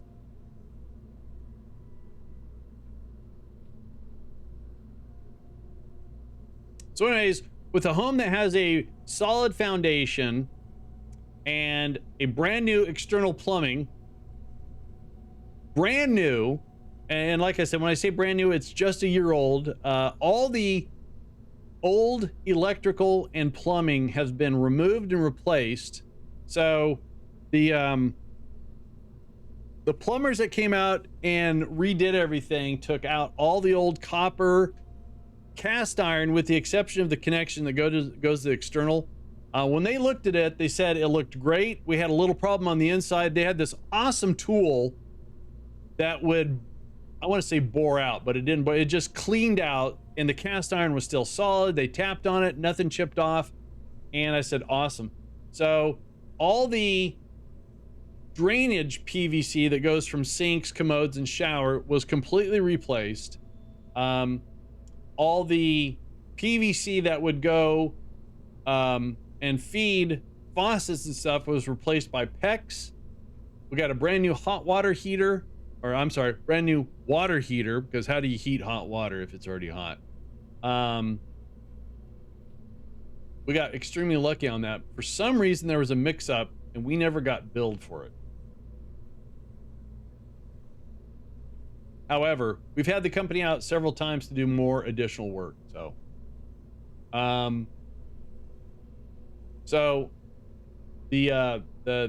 it's just baby steps on getting things done. So when it comes to electrical, it meets all of our modern needs, what we need for plumbing and stuff like that. So we're pretty darn comfortable. And like I said, we're gonna get some estimates on some other stuff that needs to be done. So there we go.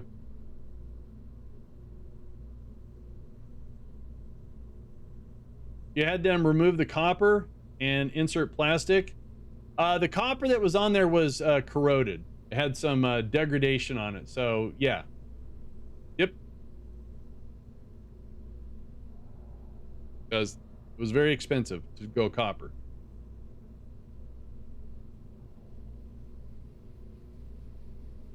Oh, that's right. We're gonna do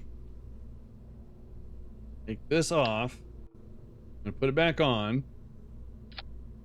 And we want to do stage recovery on that. Yes. All right. All right, that's got stage recovery. Ooh, maybe I can go in here and kind of cheat a little bit and borrow this one. Yeah, there we go. Can I?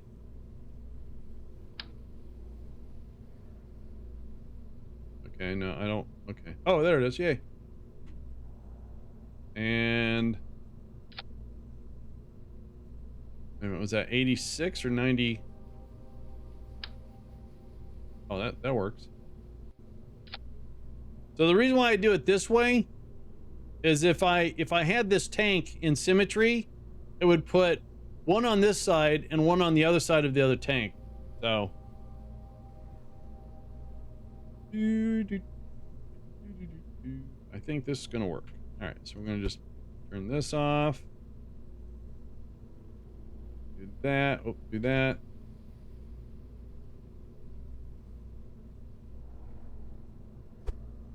I don't know what I'm doing.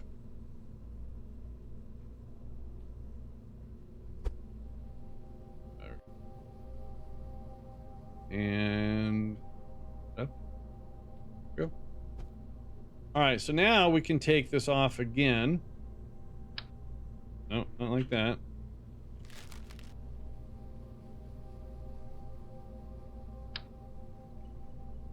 And see here.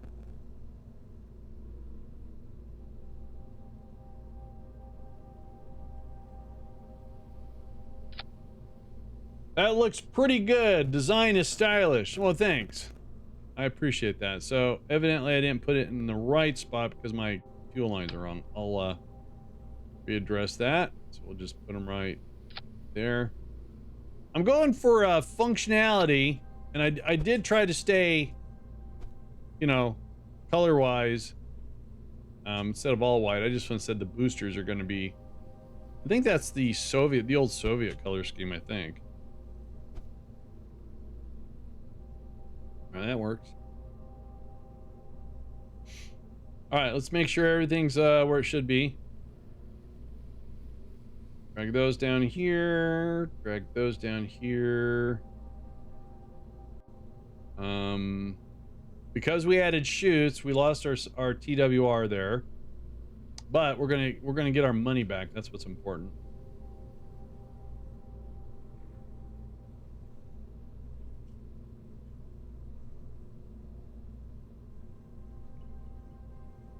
All right, let's double check the staging here. Big one, two little ones, those. Okay, then we eject. It's up there.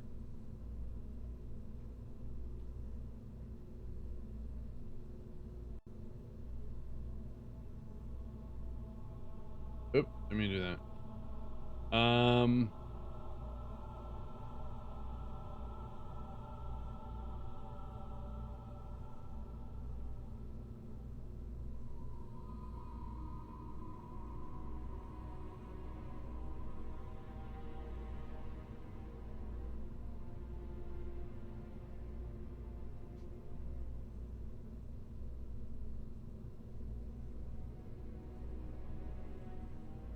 I think that's right. That.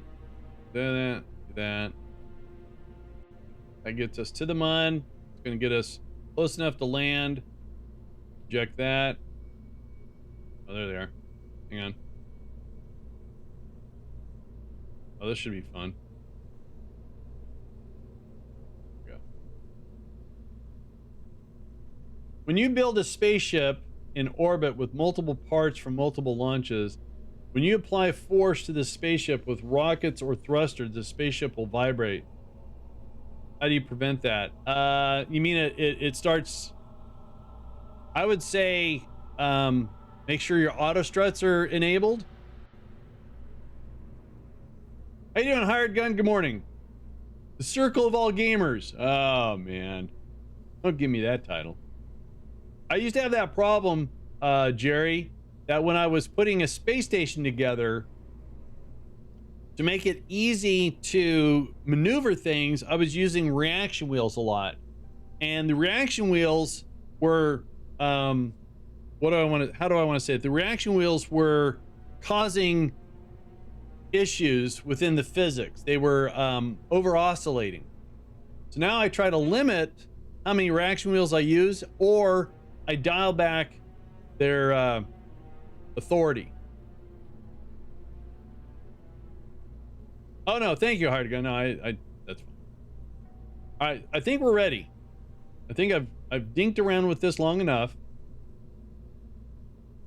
Those, that's up there. Okay, so let's put landing struts on this, or clamps, not struts. The words are failing me today.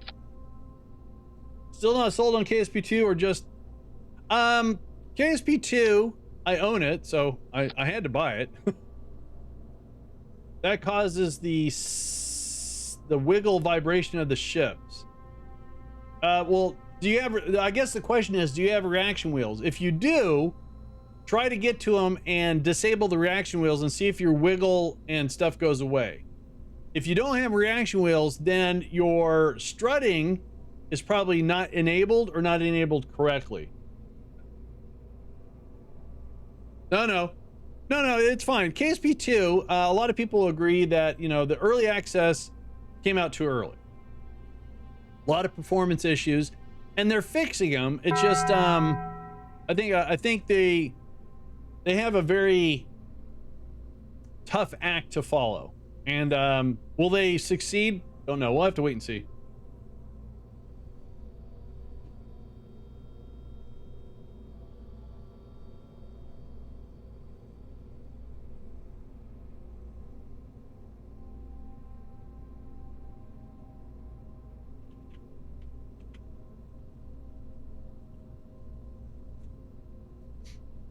All right.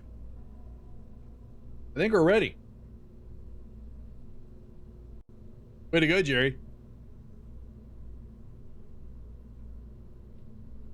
Now, when I build the station around the Mun, I'm going to try to do it a way that I've only tried once before, and I gave up because of issues with the robotics. I actually want to use an arm using all the robotic stuff to put the modules together. Yeah, that's so other people have got ads. Plus there's up there, there's a timer. All right, let's give this a shot, see if this works.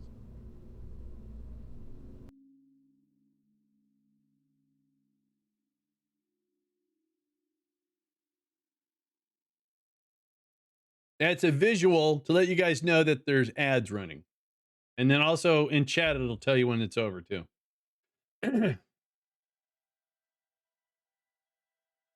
See, there you go. All right, guys, this is what I want to do. I want to give, I have to use the restroom. So we're going to give Kerbal a restart here, give you guys a game to play, and I'm going to go use the facilities, and then I'll be back. We're going to do that. Every couple of hours, I try to give Kerbal a restart because of mods and all that kind of stuff. Ooh, games. I know. It takes forever to quit out. Come on, Kerbal. Do not test my bladder, mister. All right, let's go ahead and give that a restart. Get over here real quick. And switch over to that. And do that. And that. I'll be back soon.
Alrighty, I'm back. All right, let's see about landing some equipment on the Mun here. Good job, guys. Nicely well. Let's make sure I. Okay, that's good. That's good. That's good. There we go. You know, I'm gonna try to find my other webcam today, and like I said, the webcam I use it's a Razer. Hang on, what's it called? A Razer Kiyo, Kiyo. I guess that's how you pronounce it, and I love it too. I stopped using my Logitech because for whatever, when I went from Windows 7 to Windows 10 on my streaming rig, whatever settings I had, it would not save it. And it became a known issue with Logitech and Windows 10. And to the best of my knowledge, I never got around to fixing it. And I don't know how people got around it. So I just got a different webcam. I don't have any problems with it whatsoever. And as a backup, I bought another one just in case something happens. And when Alex said, hey, you know, you should really try building some of your Legos, I'm going, hey, that's a good idea. So I wanted to have a camera that shows me building.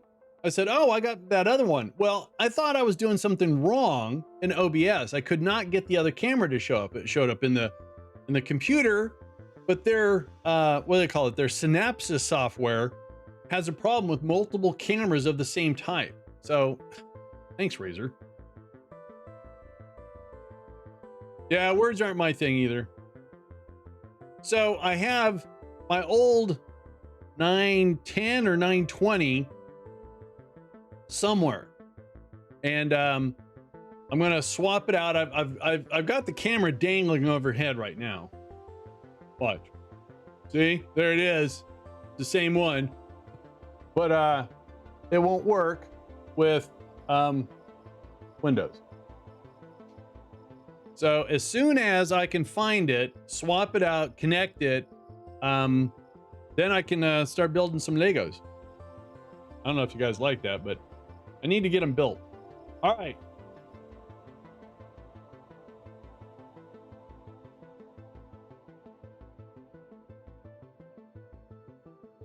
Okay, no problem. I was gonna say, you want to cough? What?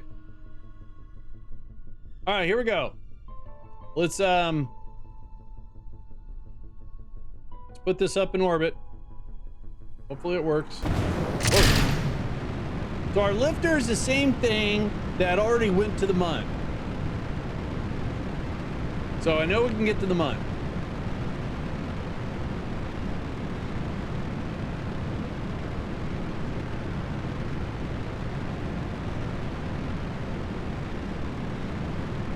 By the way, I'm going on almost 4 weeks now with no neck pain. And the root problem was me doing this when I was reading stuff on the other monitor. So now I just have to drag it over and read it on this monitor. Now what's funny is that when I went to the chiropractor and had that adjustment, oh, I've told this story before, but it was like, if you take one stalk of celery and you like try to break them and you get all that crunching, I swear it was like 5 stalks of celery. But it did the release. I was adjusted. It felt great. But then all of a sudden the muscle on the opposite side, like right above my backbone, good stage separation, I started getting pain there. So I went to a massage therapist, and she felt all the tension in there and just loosened it up. And so occasionally, sometimes if I'm feeling a little pain, I have this thing. It's called a bed buddy. I don't know why it's called a bed buddy, but it's a big knapsack full of rice, and I just put it in the microwave for a couple minutes and rest it back there, and it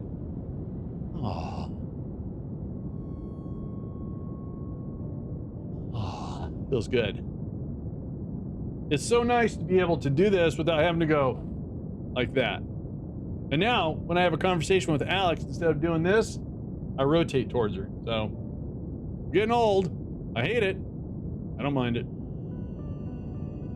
This looks pretty good so far. Isn't that pretty? That's a good plume, huh? Yeah. Hey, Ken, how you doing? Are you really a farmer?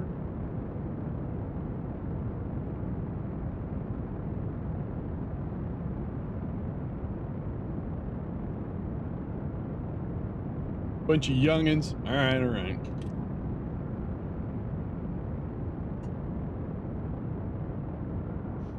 I am. Bees and apples. Oh, that's so cool. I actually grew up on a farm. Not a working farm. And what I mean by that is that we didn't make our living from the farm, but we had horses, pigs, chickens, something else in there. I think we had goats. My dad wanted to be a farmer. Really, really bad. I watched a Lego stream once. The webcam kept overheating because the streamer was in Australia. What? That doesn't make any sense. Got really hot in Australia.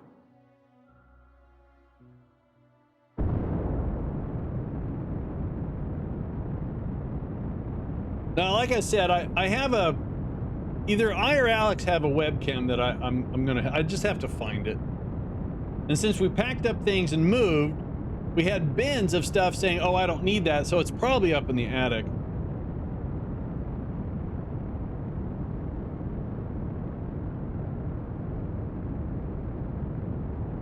Alex actually has a tomato plant she just started. She wants to have a couple of, what do you call them? Grow beds in the backyard. And I said, cool, I can make them for you. I was all right. All right. So, God, that's scary that it did it like that.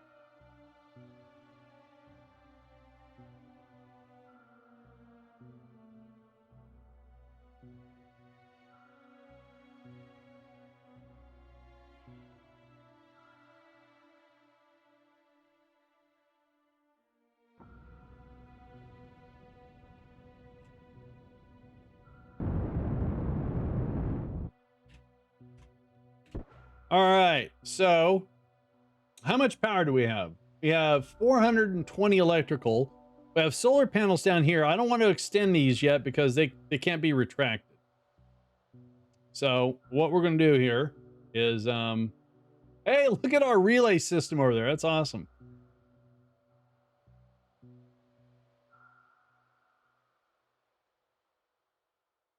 All right. No, that's not what I want. That's what I want. Why doesn't it remember that?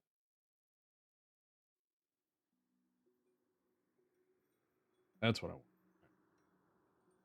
And oops. Some add a little bit more. Oh, that's right. My bad.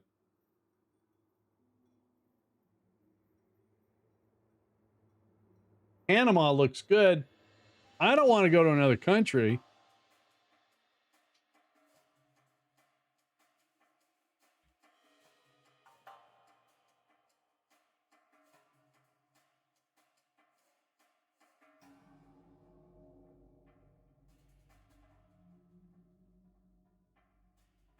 So anyways, this coming week, Alex is on vacation. So I have a feeling we're going to get a lot of stuff done around the house. She wants an actual vacation. She wants to not do a lot of stuff, but she knows there's a couple things we got to do.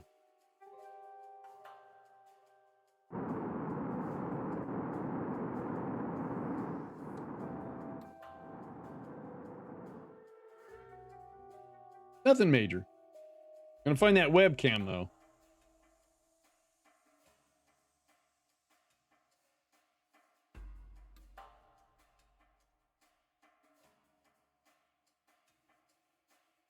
Hey, there's the Mun. That's where we're going.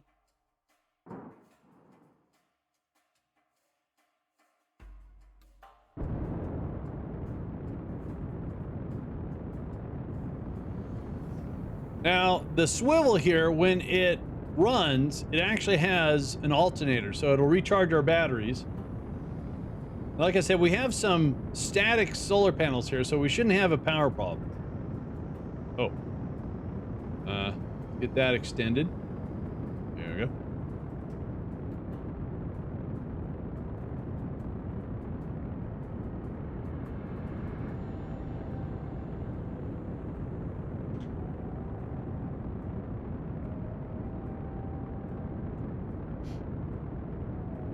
See how this does.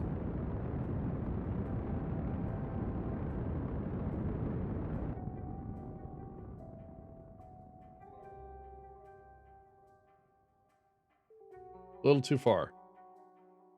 Way too far. So we can use RCS to bring that back. How about there? All right. So let's go ahead and zippity doo dah out here. For some reason, the staging is wrong. It shows one stage. That's not right. Huh. Weird. All right, let's get out here.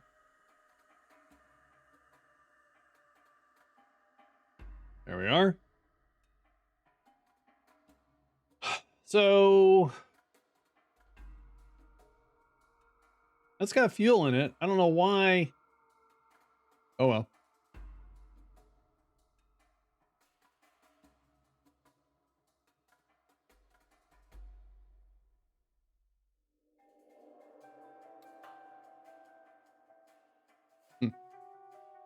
I don't get it. All right. Let's get our orbit. Oh, I'm sorry, Kata. I feel your pain.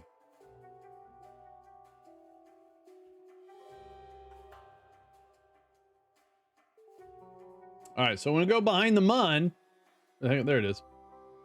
We're gonna watch our communication go through relays here.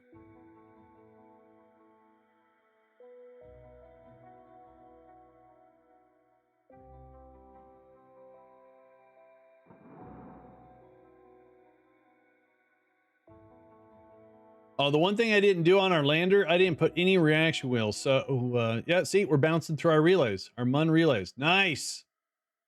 See? Mun relay B and C. 100% signal strength. Nice. There is a little bit of a reaction wheel inside there.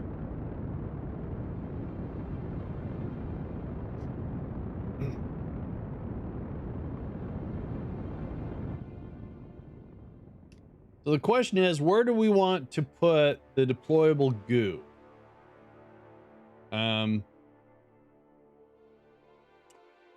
This right here is an unmanned lander that has equipment. So we're going to land it, and then the astronauts are going to rendezvous with it on the surface, get the equipment, and deploy it for a contract.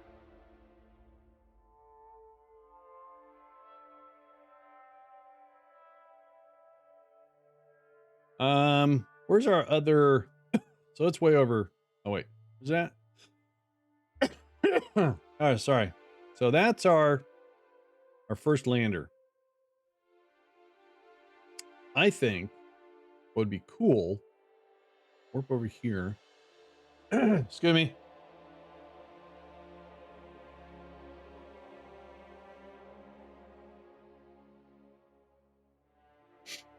I want to land right there. So let's put a node right here.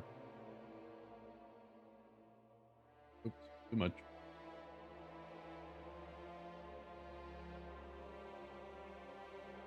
Okay, let's try that.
All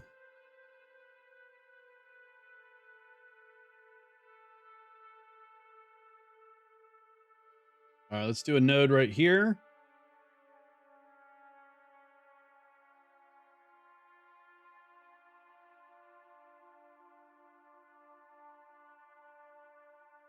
Looking for a flattish spot to land. Excuse me.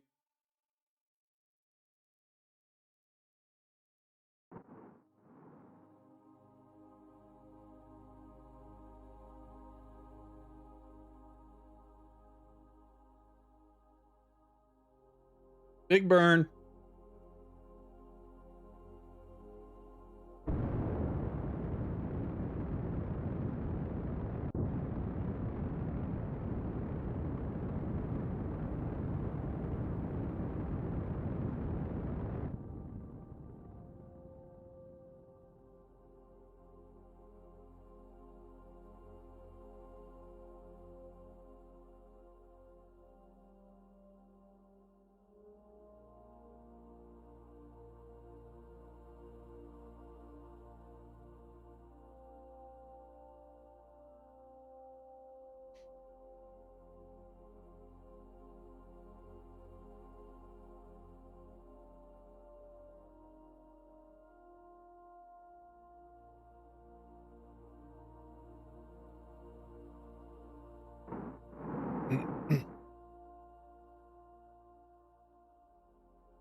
All right.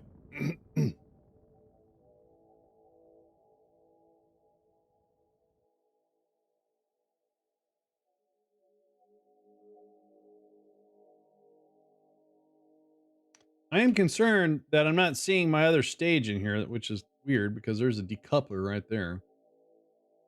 So where we want to land is so we should see kind of a snowman. So where's the snowman at? Right there. There's a snowman. So we want to land in this area somewhere. We're still up quite a ways.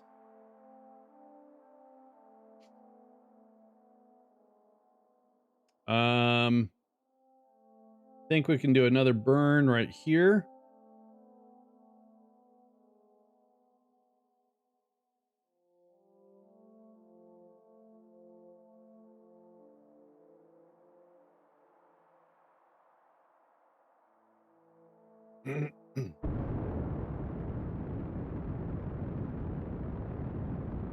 What I'm doing is this insertion stage that got us here and got us in orbit. I'm using up as much of its fuel as I can. So we have plenty of fuel in the lander. So we're currently at 10 kilometers. So we're going to take a chance here. We're going to go ahead and get rid of that. I don't know why it shifts the focus. So we've got 1700 delta V.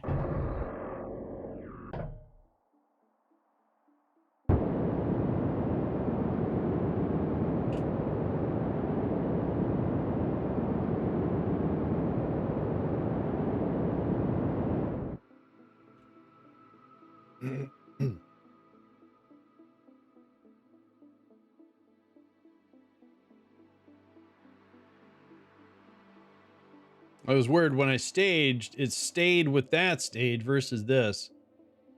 Oh, because the root device was can I do a control from here? There, okay. Roger, how the heck are you doing, RG? Trying to land on the Mun. Oh, explosions.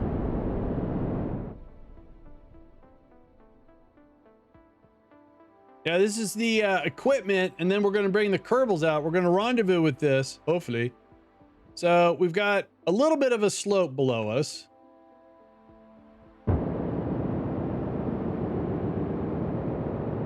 Isn't that the first program you write? You say, hello, world. Oh, my bad.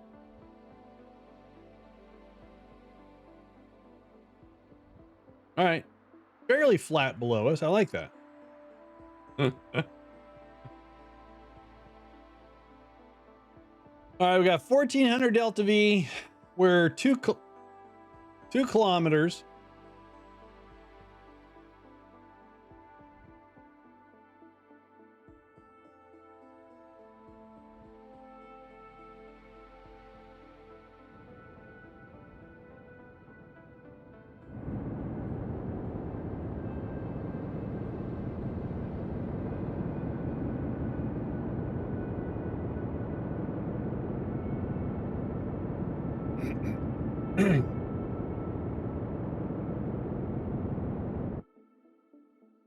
So we have a 6-degree angle underneath us here. I like it. Means it's flat-ish.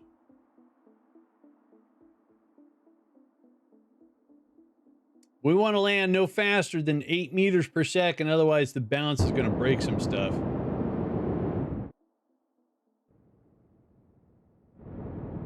See if we can ease this down.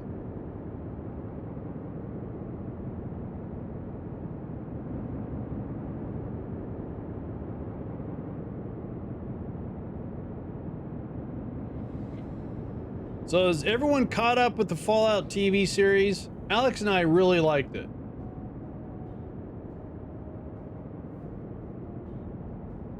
And yes, we're looking forward to season 2. They officially said it's going to happen.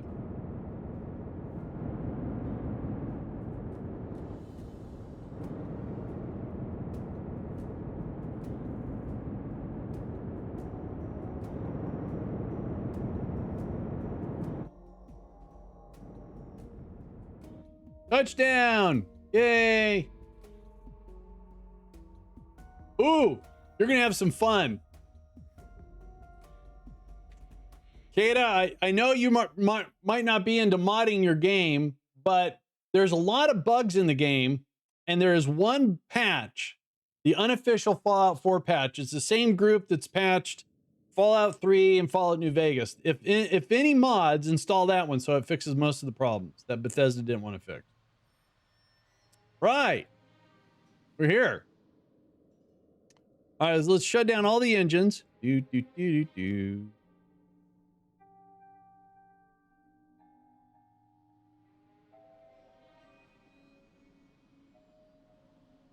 All right, I'll do that. When I first started modding Fallout, I used a program called Fallout Mod Manager. Then I went over to Mod Organizer, which is still highly used. And now Vortex is what I use. So I will leave links. Okay, that's good. So now we want to extend our panels. We'll just extend one. There we go. All right. So this is called our equipment.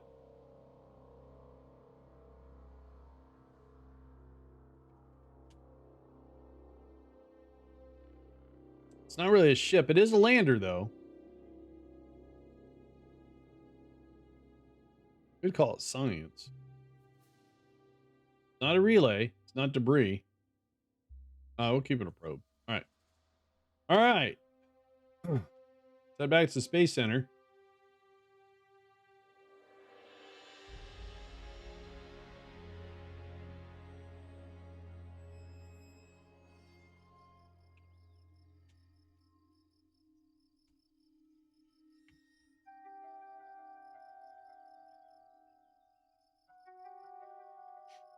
One sec.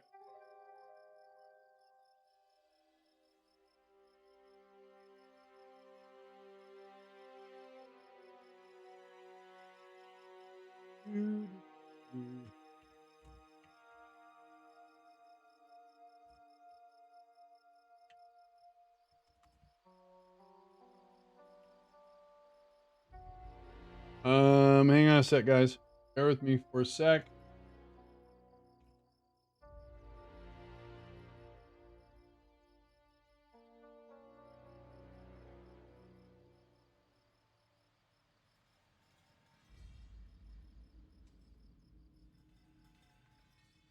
All right.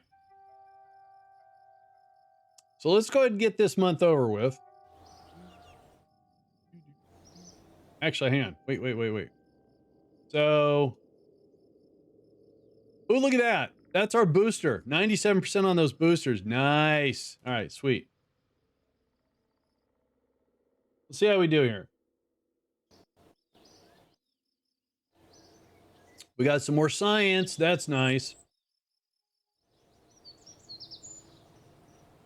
Look at our reputation. Rocks.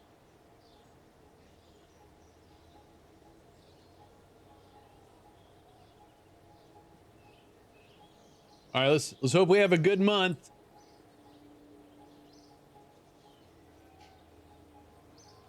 So right off the bat, I'm going to make sure. All right, so we're going to take that and do that. We're doing the mun. We're going to do the goo. That's what we just landed. All right. Prolonged space flight. We want you to crew an orbital station for at least 360 hours with a crew of 2. We already got that going on, so I will accept that one. Ah, shut up, Gene. All right, let's see here. Oh, why? Oh, you guys, I don't know what we're doing wrong here.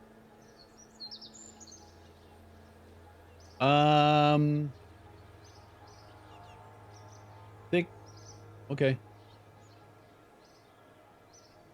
So the prolonged duration 60 days. Huh. All right, let's go here real quick. I know, Taco Bell. I got to find a different sound. If I go to our station, which is right here.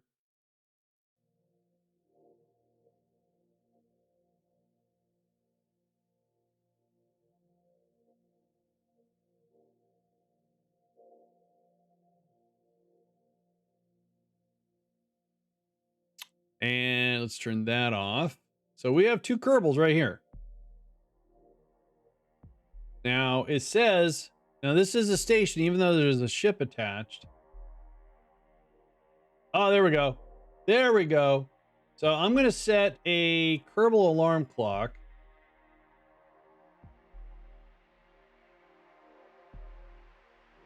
And it's supposed to be for 60 days. So we'll do 60. Because sometimes when you load or when you quit out and reload, this timer resets. It's an older mod, so all right, sweet. Now we have to go to Minmus and on the surface of Minmus. I think we got something on the surface. Yeah, there it is.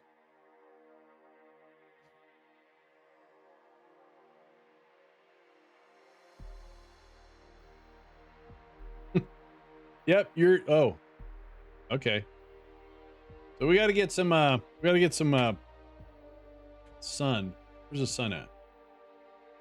Yep. All right, hang on, let's rotate.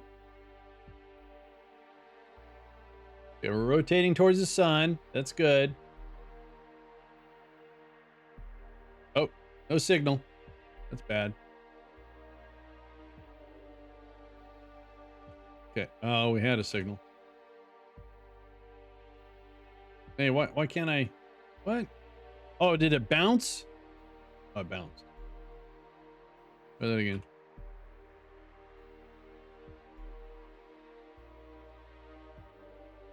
So this is why we put relays around the mun. So we have one relay that we communicate through.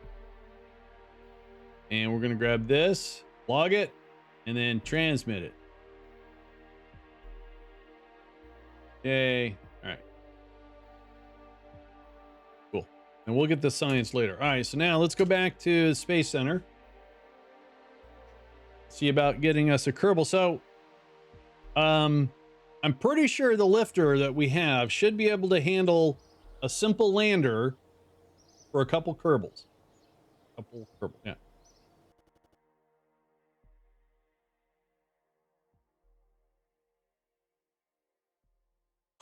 All right, so 2 Kerbals are going. I could send just one, but I want to send. Oh, if we do this right, hang on. If I'm not mistaken, if an engineer deploys to solar, we get double the power. We have relays around the mun, so why not? All right.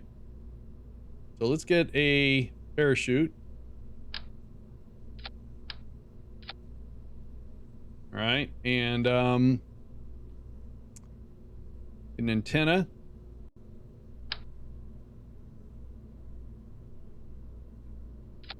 Now this does not have a reaction wheel, but it's got, and it doesn't have any monopropellant. Oh, it does have a reaction wheel. Well, that's strange. I didn't think it did. All right, so let's load up a Kerbal here. So we want a scientist and an engineer.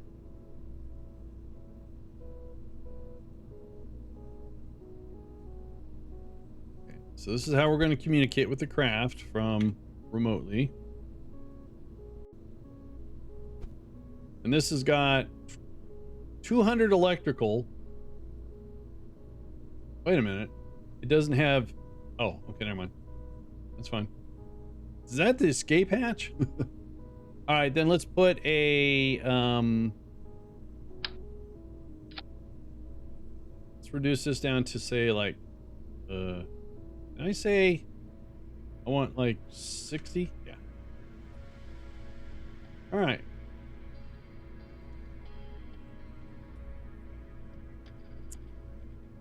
And then we need a decoupler. So this is going to be...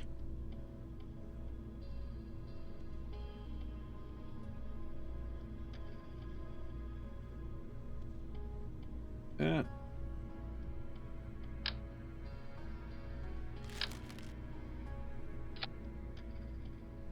All right.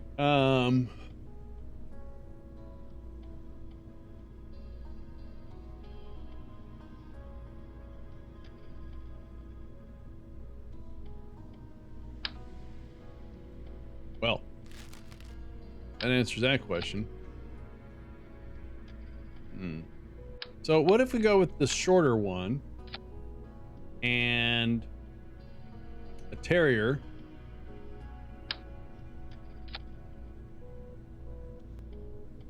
Set this to the mun again. But we want more fuel. Definitely want more fuel.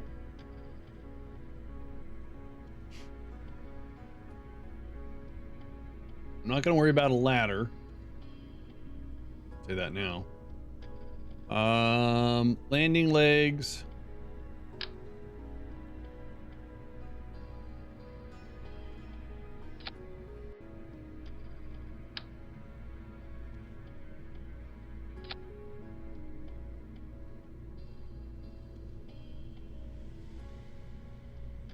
So 1814 on the fuel versus... That's a lot more, but look at our thrust to weight ratio is so low. Well, what would happen? Can I serve? Oh, I can. Oh, I like that. I like that a lot better. All right, so let's get these back.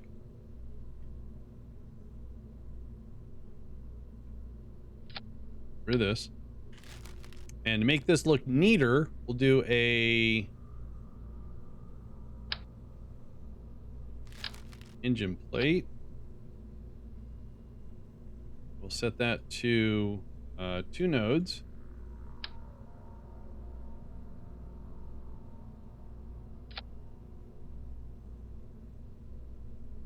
That works. Ooh, that looks so nice.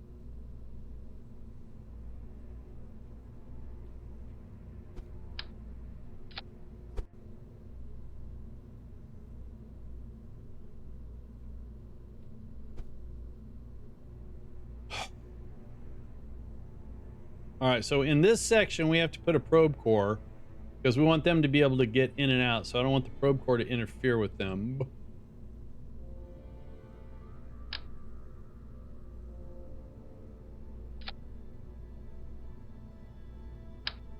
Probe core.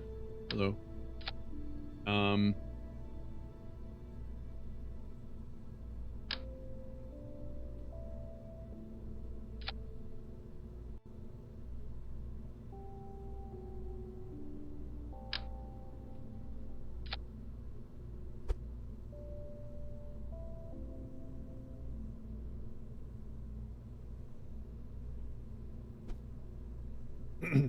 All right. So our lander or the Mun, I like to have about 6 thrust to weight ratio. So having almost 9 is good. That's a lot of fuel to land and get back home. I like this. That's all we need. Oh no, we need some solar panels. My bad. And we'll go ahead and do some retractables. That looks like the words are upside down. Oh, I did that wrong. Oh, geez. I don't know.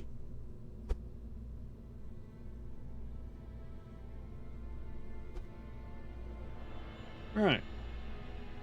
Solar panels, antenna. It's got over 1,000 electrical. Got some landing struts.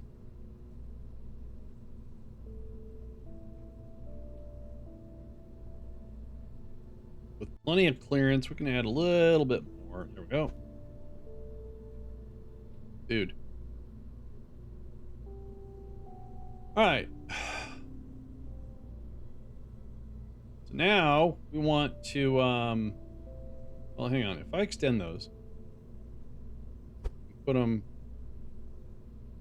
in just a smidge.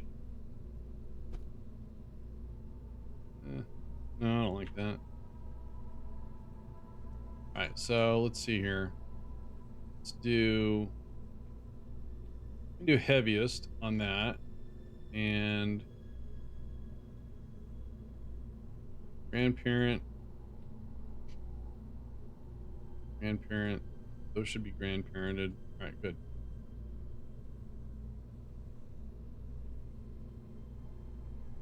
So the plan is to use the lifter we just used. So if I do that for root,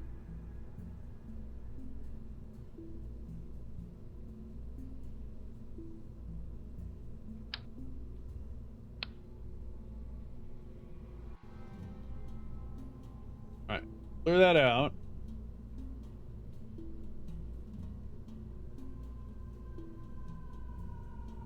Load up our equipment.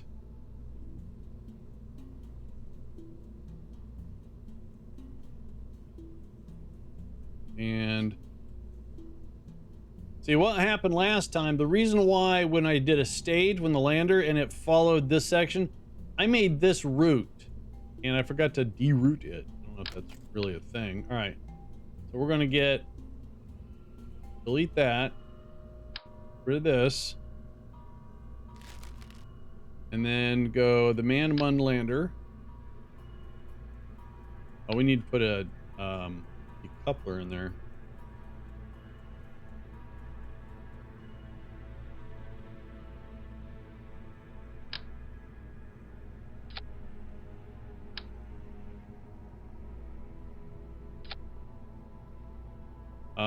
Okay. There we go. All right, so let's do this one stage at a time here. That doesn't look very. Oh, we don't need a. Okay, hang on. So let's make that route. We don't need this.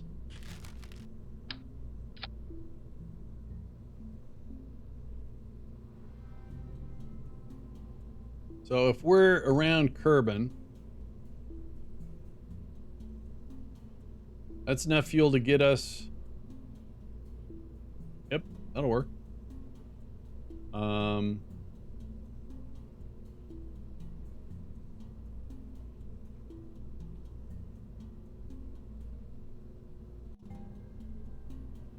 Cool. I mean, we're going to have some drag from this, but oh well. All right. Then we go lifter. And put this in atmosphere. So that's our boosters.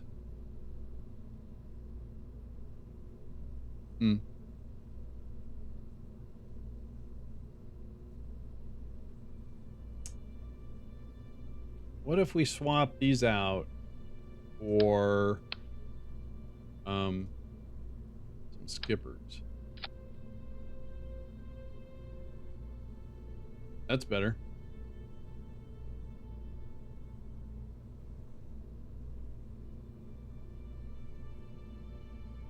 Should work.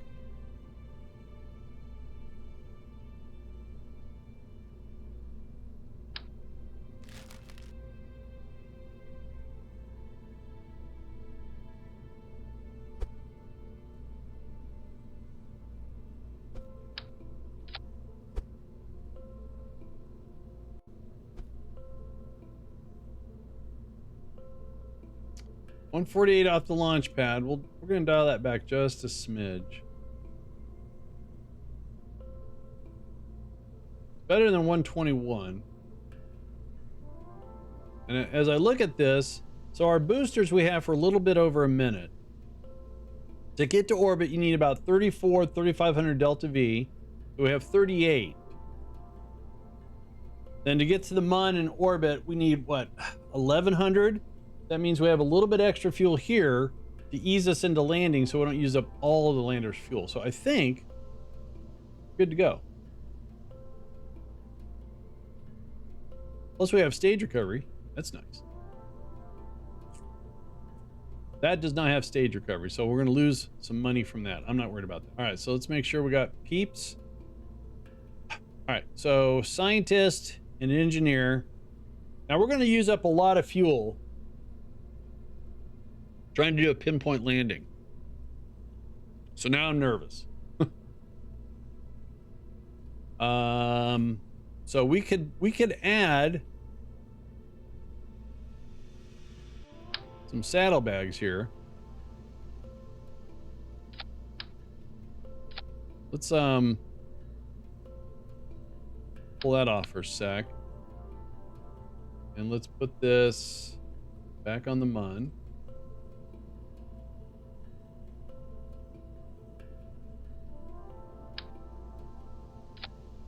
All right, it's about best I can do.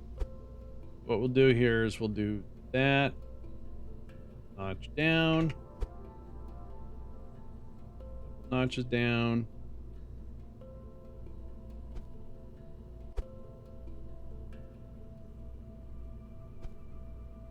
All right. Makes it a little bit harder on the lifter.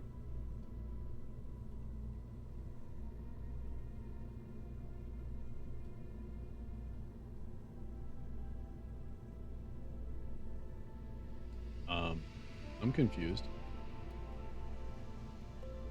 Oh, all right, because there we go. That's better.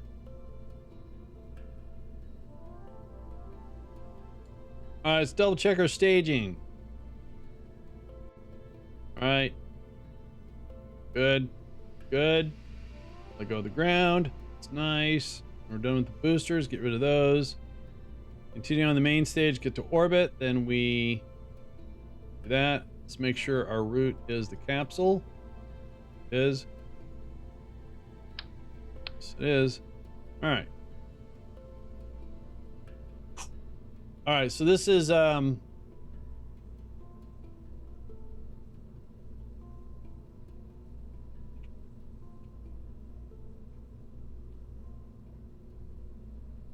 that's backwards.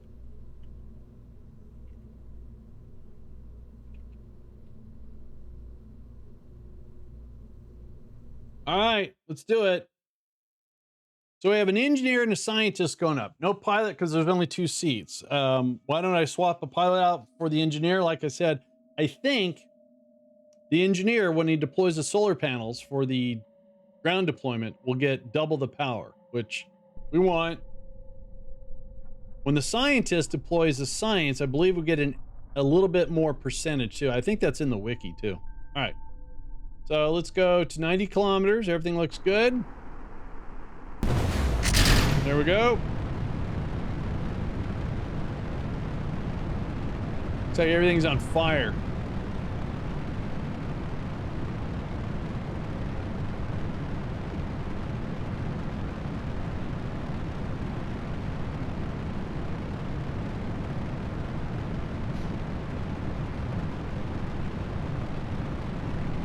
got some staging issues here. As soon as we get to orbit, I'll fix all this.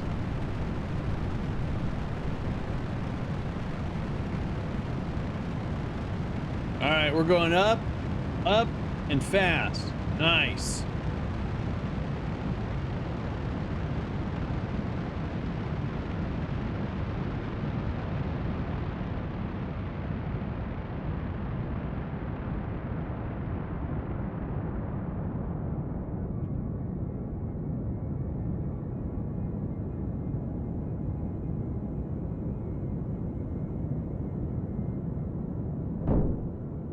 All right, there goes the servers, or the servers, the boosters. We're not going to get a whole lot of money back because evidently they collided with one another. It's awesome.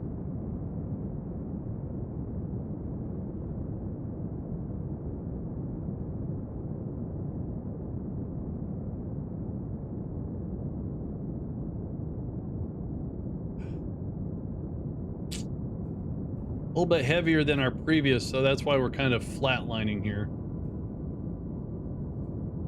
That's going to hurt the fuel a little bit.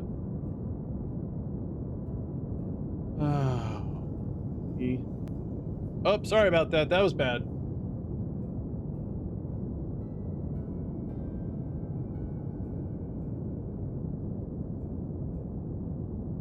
Evidently, I saw it happen a couple days ago. I have a server for my 3D printer. It's not the official, but it's kind of a very nice community from Anchor. And evidently a bot hit them and was doing all sorts of nasty stuff, posting.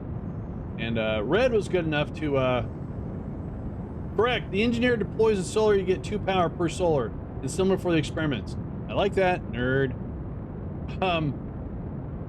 Red just posted something about Discord servers, what we can do to help prevent bots from doing what they're doing. All right, turn that on. Scary. Yeah, I saw that happening.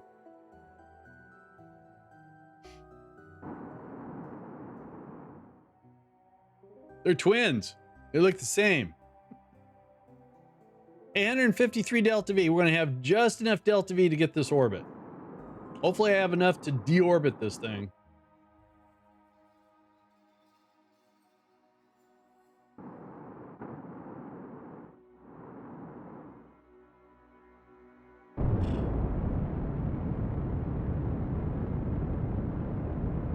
Oh, okay. All right.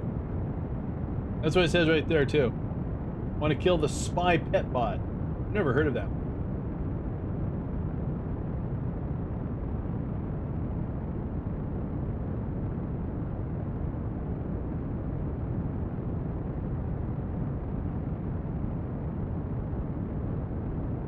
Doing mass scraping, thousands of disks, allowing people to spy on users without their permission. That's bad.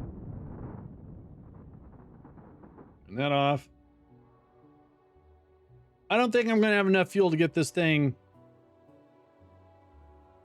All right, that fixed that.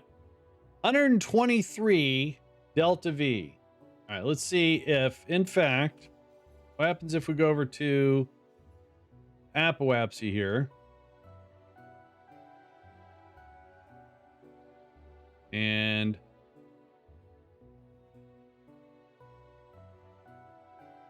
that's enough Delta V. All right, so let's go here. And we'll come back to them, get their panels out.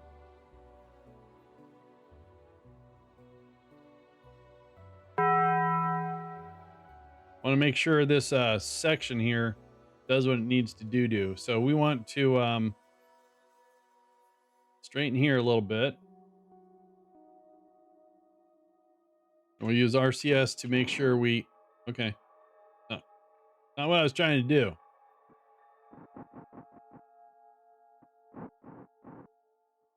I just want to make sure we clear those guys.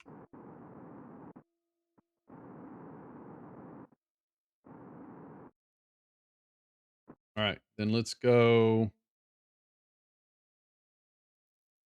here. Why is it so important for me to get rid of this section of this? I run into space debris all the time. I don't know why. I'm their favorite.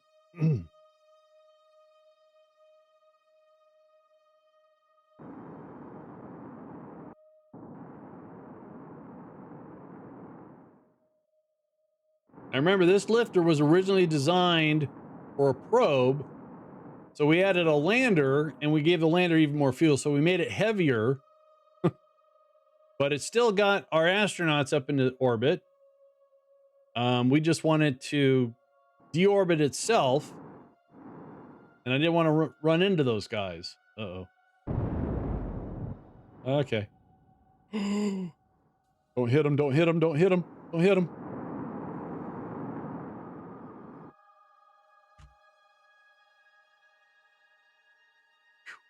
See ya. That was close. That was close. All right. Control from here. Okay, good. And we want these guys to go to the mun, which is right there.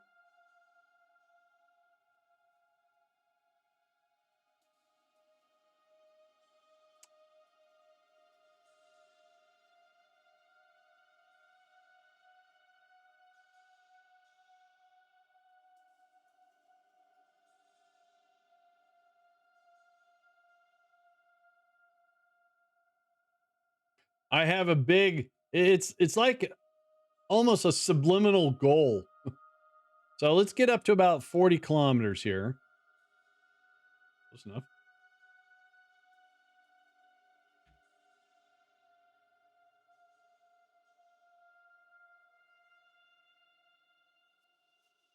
I just cut things a little bit too close a lot of the times, you know? So.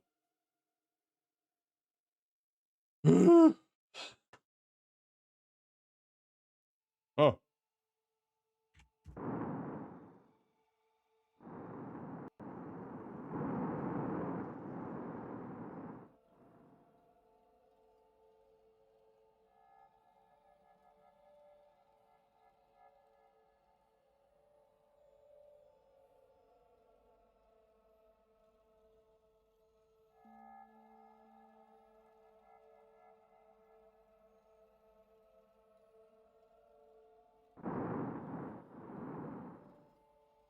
That's wrong.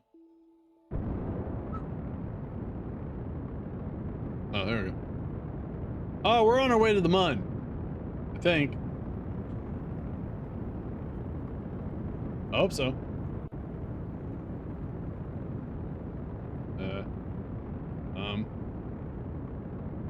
Weird. I don't even see the mun.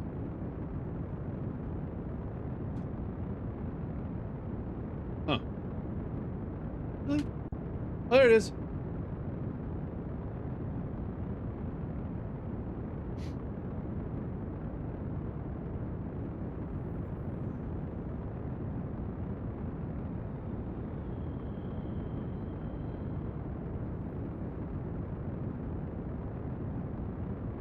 Well, you know, it's better me hitting them than them hitting me. You know, that way I can say it was my fault versus not my fault. I don't know if that's even better.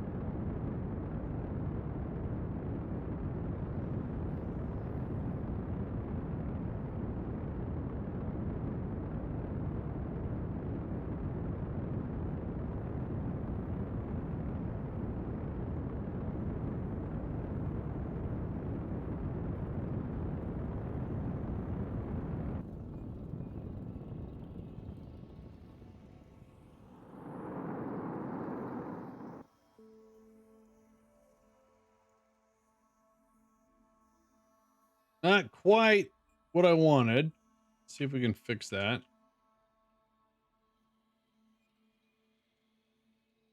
All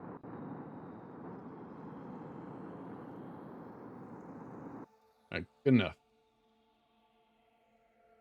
All right, let's get caught up on our disastrous messages here. Oh, got most of those back. All right, whatever. Oh, nice. Okay, cool.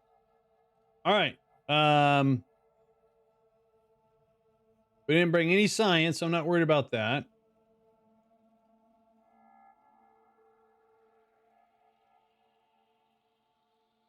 FX Editor, good morning to you.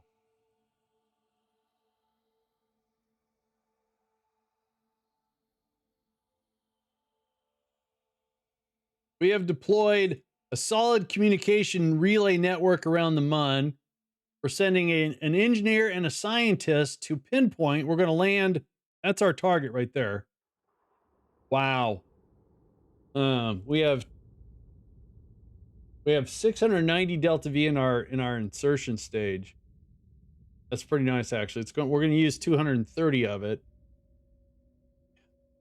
I wonder. Hang on. Why can't I get that as a target? There we go. Ooh, man, to do a direct landing on it, that's risky. We don't want to kill any Kerbal, so we're not going to do that. We're going to do just a standard orbit, 272. We'll still have some fuel left over, so we can start doing our descent. Can't believe I said descent. So the Kerbal's got a rendezvous with that probe, which is their equipment. We're going to deploy some goo. We have a contract for that right here. We also have another contract. We have a couple Kerbals in a station.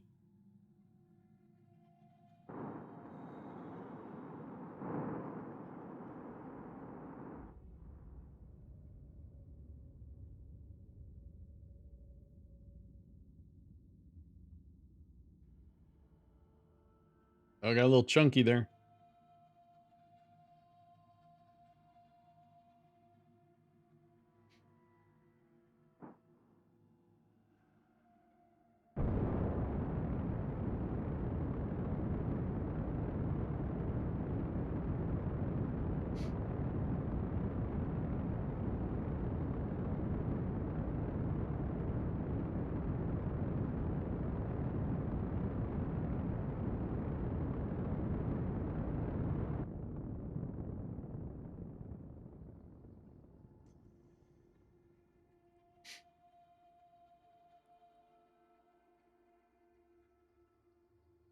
All right, so before we do this, I need to stretch my legs again. So I will be right back.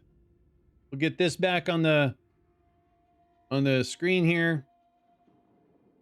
I'll be back shortly.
All righty, I am back. Get back to doing some heroic stuff. Hey Ben, how you doing? Thanks, Roger. So we're around the mun, which is a good thing. And what we want to do is we want to land over there. So let's come over here. I'm awake. There you go.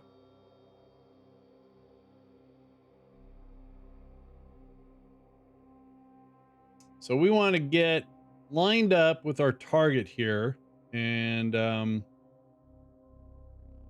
point retrograde. So we have 418 delta V in our insertion stage here. We have almost 3,000 in our landing stage. So if we do a maneuver node here, and we have 418. All right. And that's good. So we'll do that.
We have 327 Delta B left in this stage.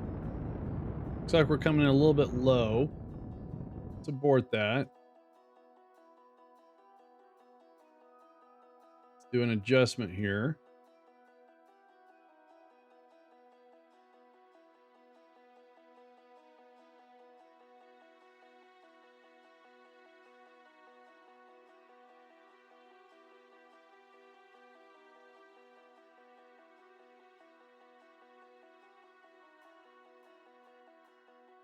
There we go. 156 Delta V.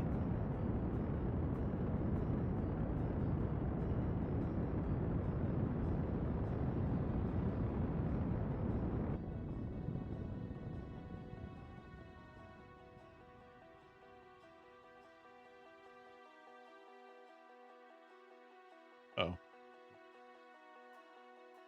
right, let's go ahead and stage that off.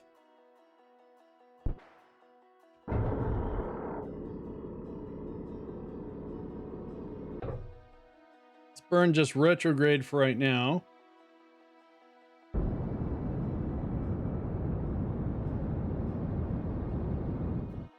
All right. It would be a night mission, wouldn't it? Well, the sun's coming out or going, I don't know which one it's doing. All right. We got some maneuverability. That's good. Let's put the panels away because I don't want to land on them and break them.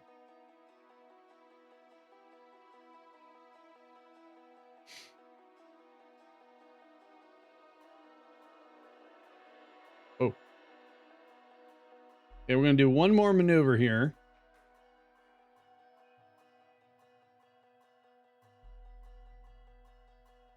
$151 Delta V. A little excessive on the fuel.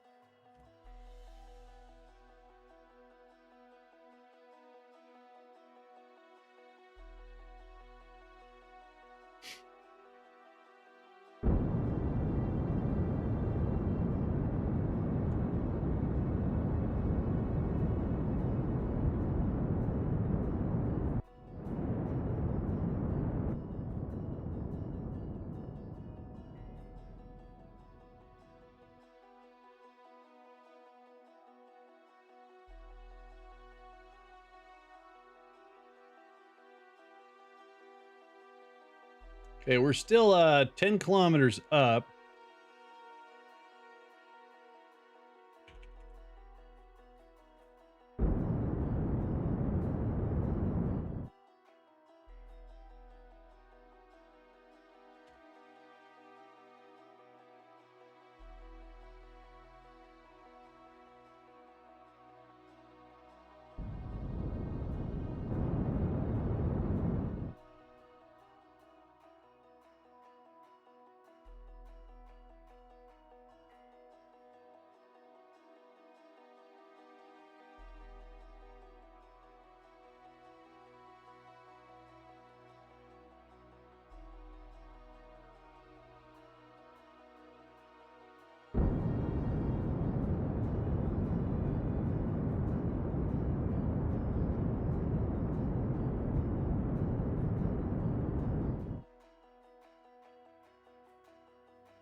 .6 kilometers.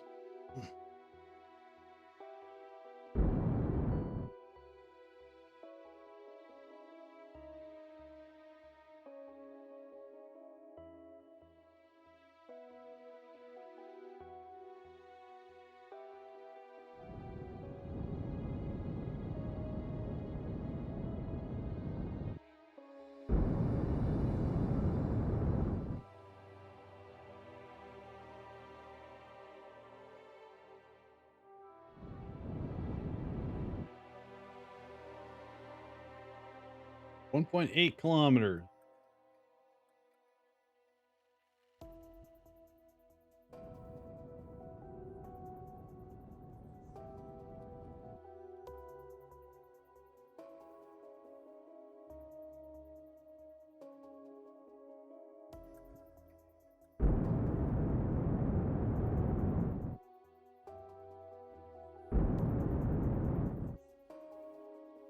Well, I wouldn't be able to do this so well if it wasn't for nav HUD mod. All right, I can't see the ground. We're pretty darn close.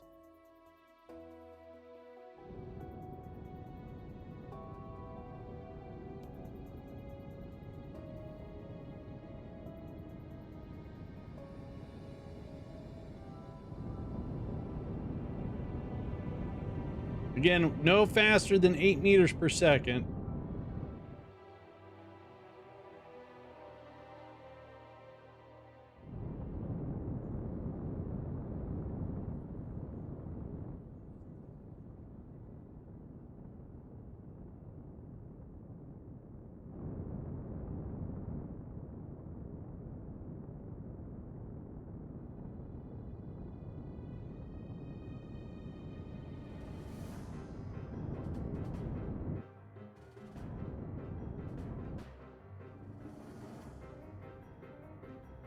Ground's here somewhere.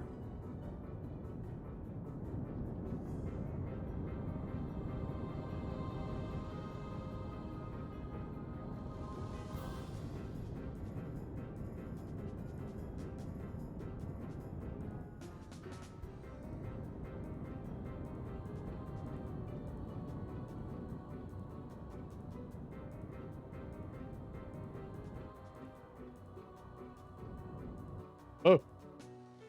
All right. Made it. Yay. Woo. All right. All right, so first things first, let's get the we'll get the engineer out.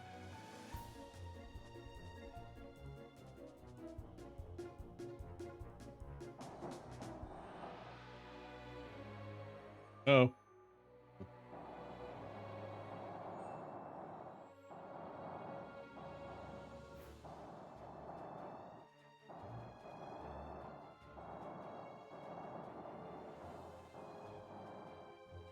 All right, now he's got a parachute, but it doesn't really have a parachute. All right, let's do this and do that. Drag his parachute. Drag the parachute over, and let's have him deploy a light so I can see what the heck I'm doing. Okay, that's not. Oh, geez, what did I do? Oh, wrong thing.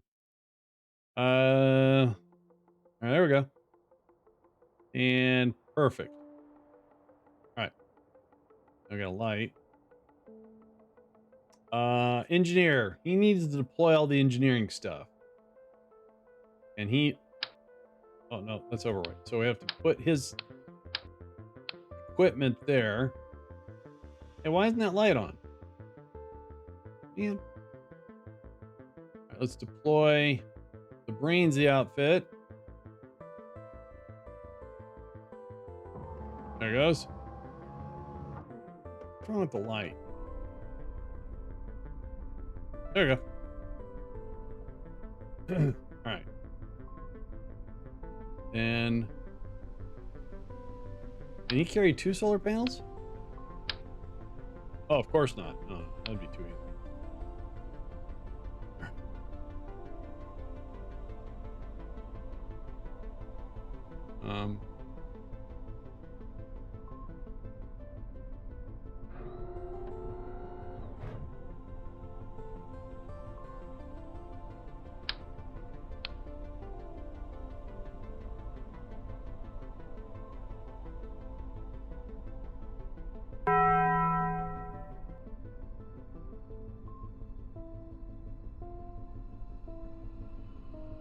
Little solar farm.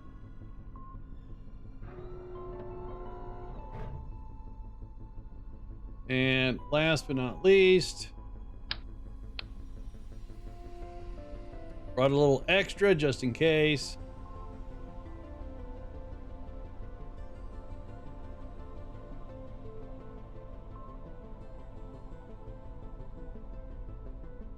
Oh, I'm lost. There we go. Oh, I'm drunk. Can't, there we go. And then right about there. All right, so he needs to go back and get his stuff. And then the scientist needs to come over and deploy the goo. There we go.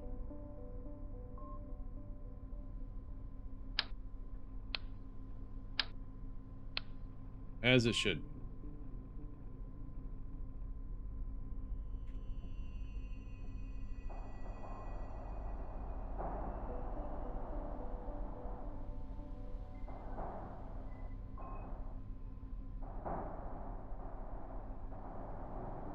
Where's the hatch?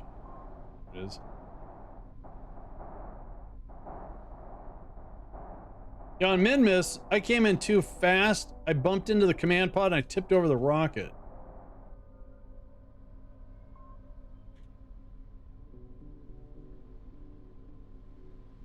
Happened.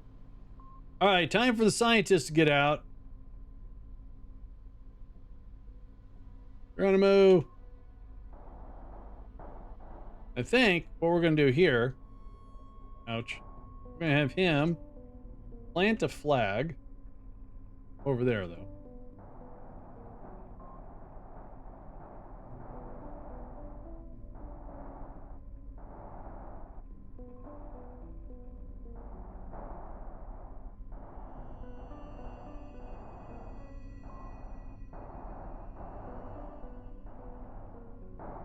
All right. Can't get a surface sample yet. I guess we haven't unlocked that. Grab that EVA report. That's nice. We'll do a planting of the flag.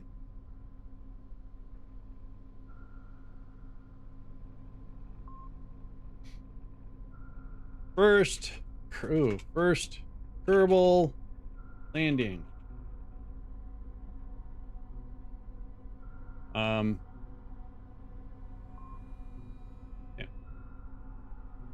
All right, now do that. This. And his equipment's got to come over. He's got the goo. I'm gonna walk over and deploy the goo. Sounds very weird.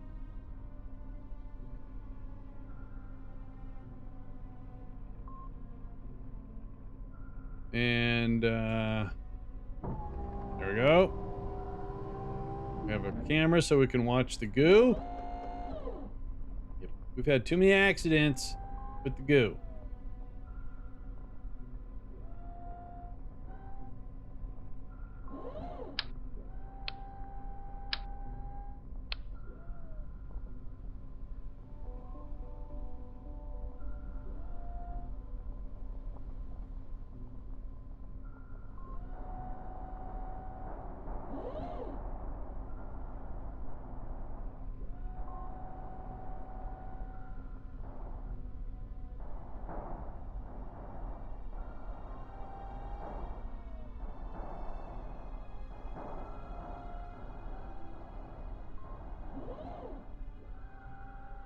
That was weird.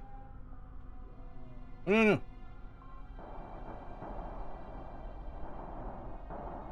Stop playing around.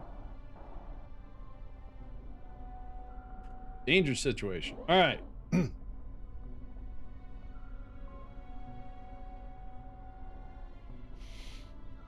All righty. Let's get out of here.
I didn't mean to do that. That's weird.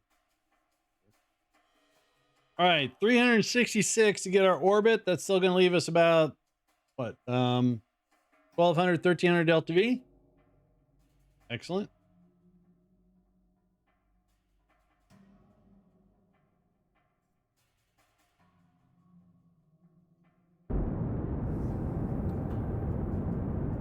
Yeah, I don't have any visual packages for it, but yeah, it's great.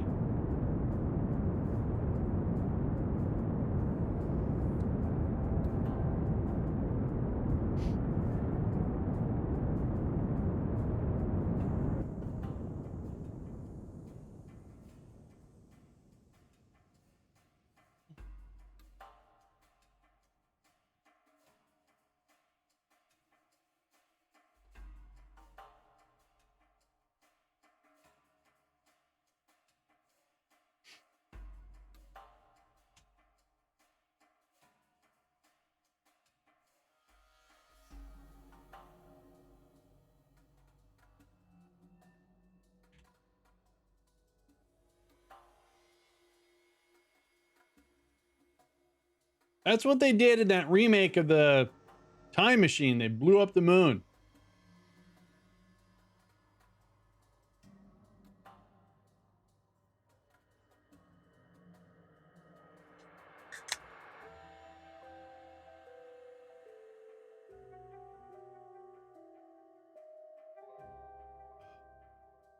That was not a very good movie.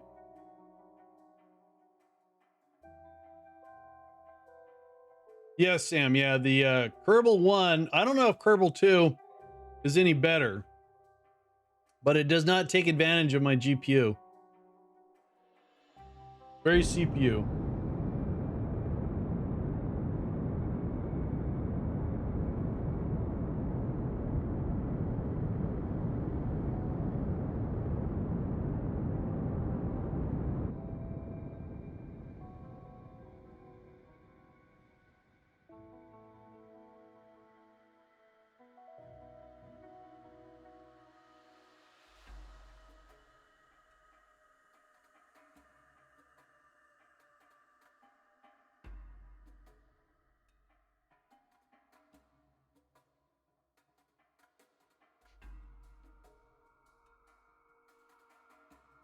All right, bye, Mun.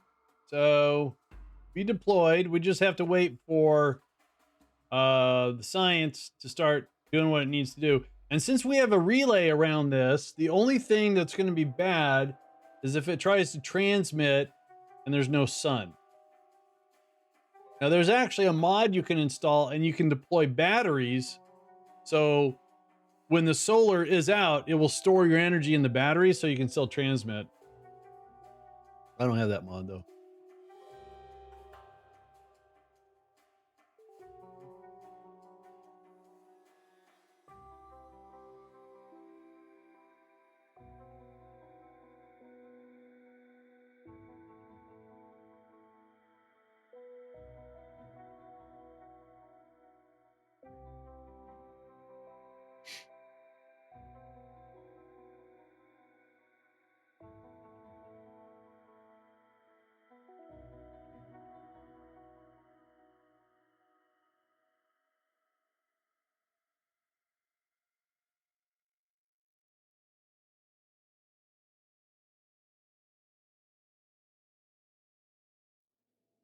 All right, so let's go ahead and do this. Say goodbye to our engine section.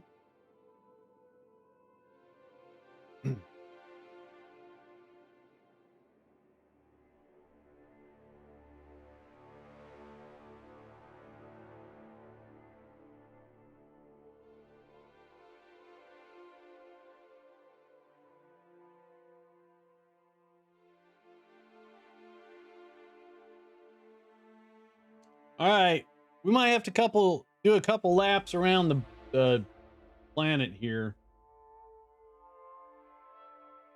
You know, yesterday I was just hankering to play some Factorio.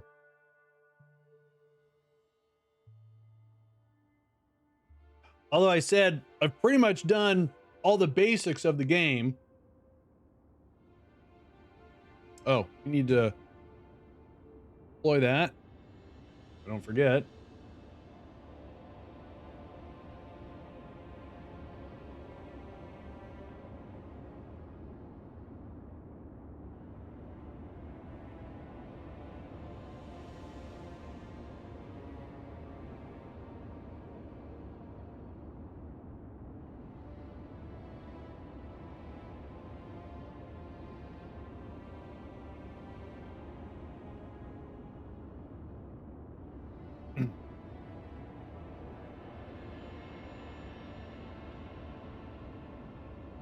The last time we brought Kerbals in, we brought them in at like 53 kilometers. I set this to 44 kilometers. Our ablator's gone. And it's getting, okay, it's cooling off. But it looks like we're going to land. Oh, it's getting warm again. Going cold. Lost communication.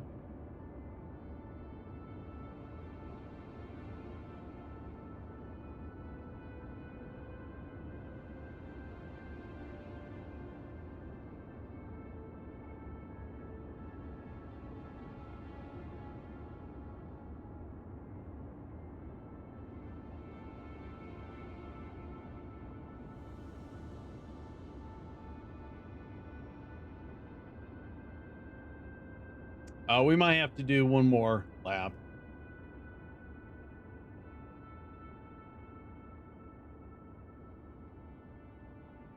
Yep.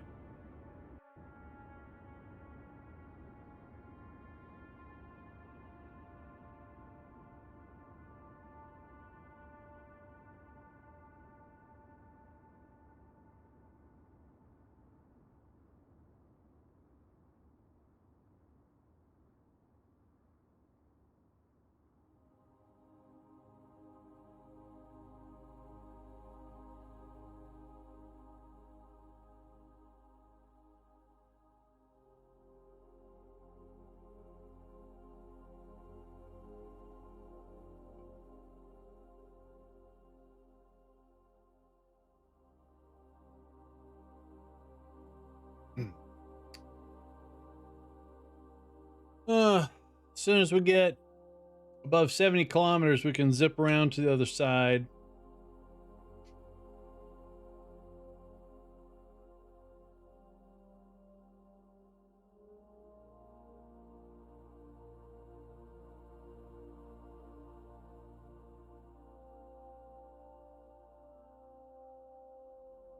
Oh, all right. Well,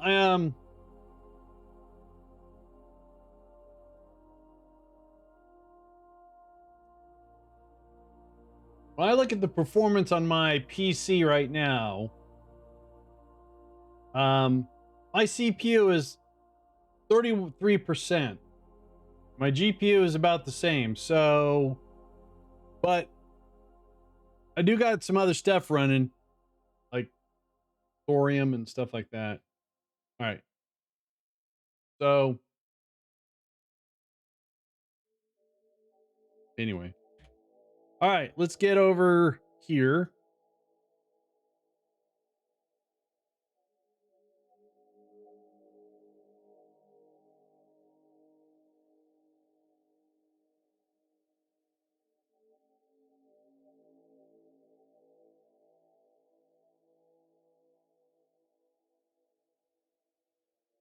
It depends. I mean, I've got mine is lightly modded, but if I've seen, oh geez.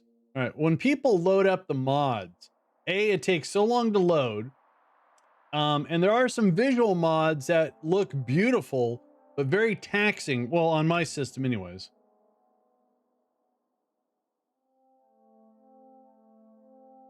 All right, let's get in the atmosphere. Boom. There we go. It's true.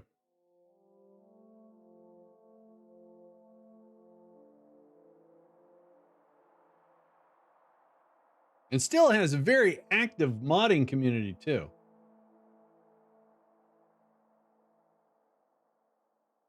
All right. So we have 2 minutes before we get to the periapsis. I do believe that Might be enough to drag this apoapsy all the way in. Getting a little warm. There's no ablator. It's just a piece of tissue.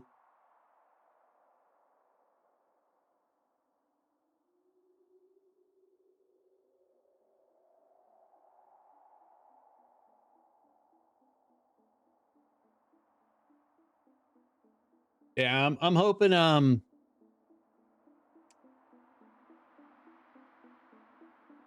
next year I'm going to start piecing together an updated gaming rig. I haven't updated my gaming rig. Well, my for my Christmas and birthday a couple years ago, Alex got me a 3080. So an RTX 3080.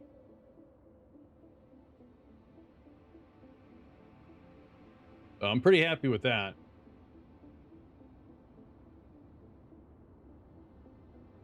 All right, getting a little warm.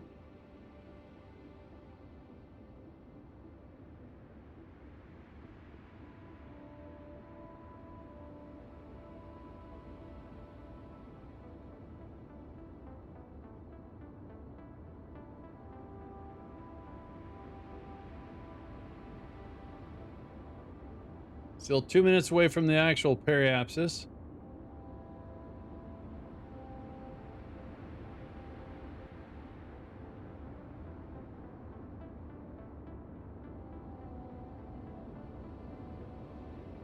I mean, the heat's not skyrocketing. It's holding and it's going down.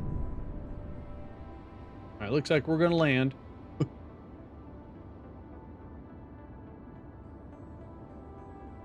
Skin temperature's coming down slowly. Oh, I'm going to do that.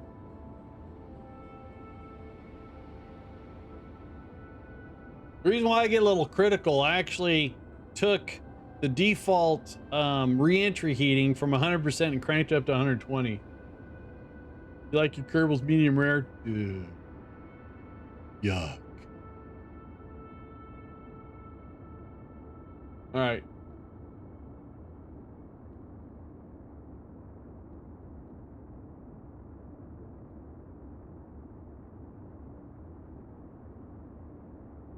Coming down quite a bit. Yes.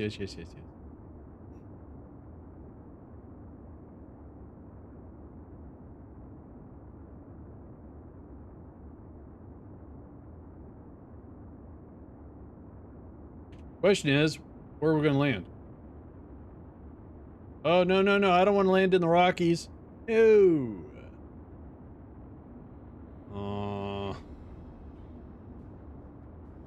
Come on, put us in the water. Water. This is bad.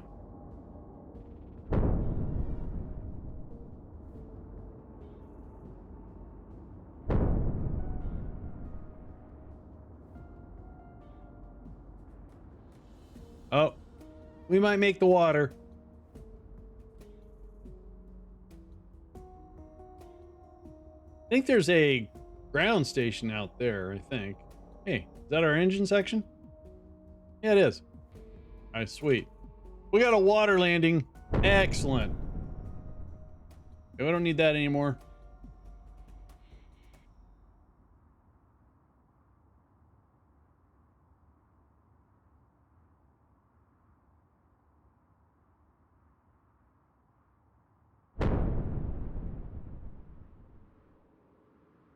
What do we got here? Hey, we walked on the surface of the moon, planted a flag. For reputation. Nice. There it is, too. Got a nice reputation.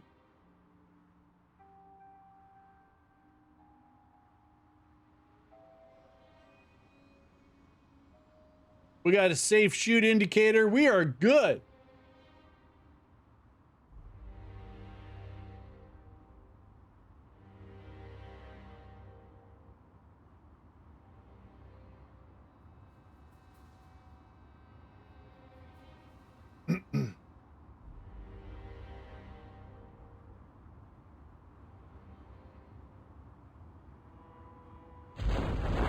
Hey, there go. Oh, dang it. Sorry about that.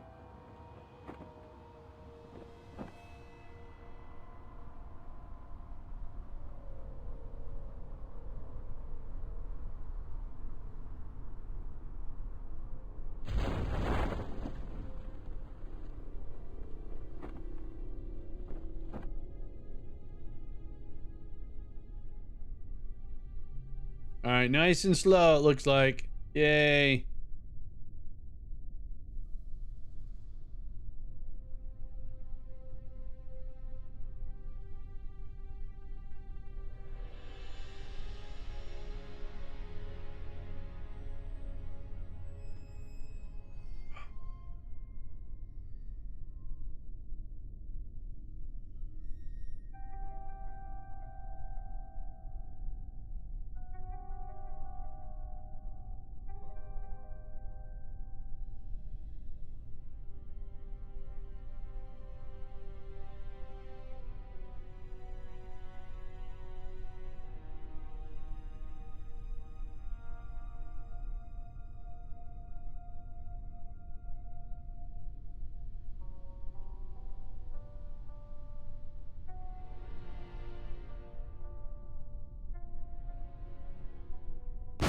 All right. Bring them home.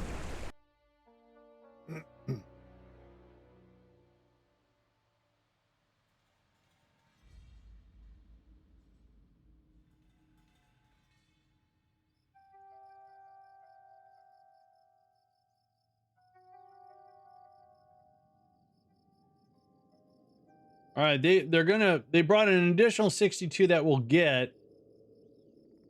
Wow, that's nice.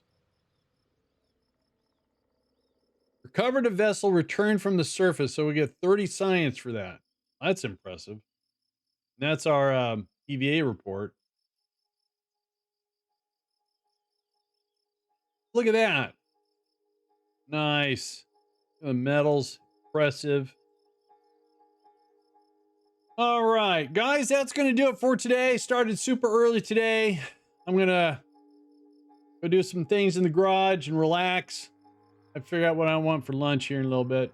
All right, guys, let's roll some credits. Tomorrow's going to be either some more Kerbal or some Fallout.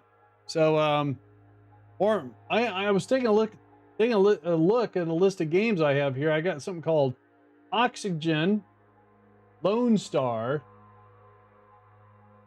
All right, guys, you guys have a good one. We'll see you later. I'm out of here.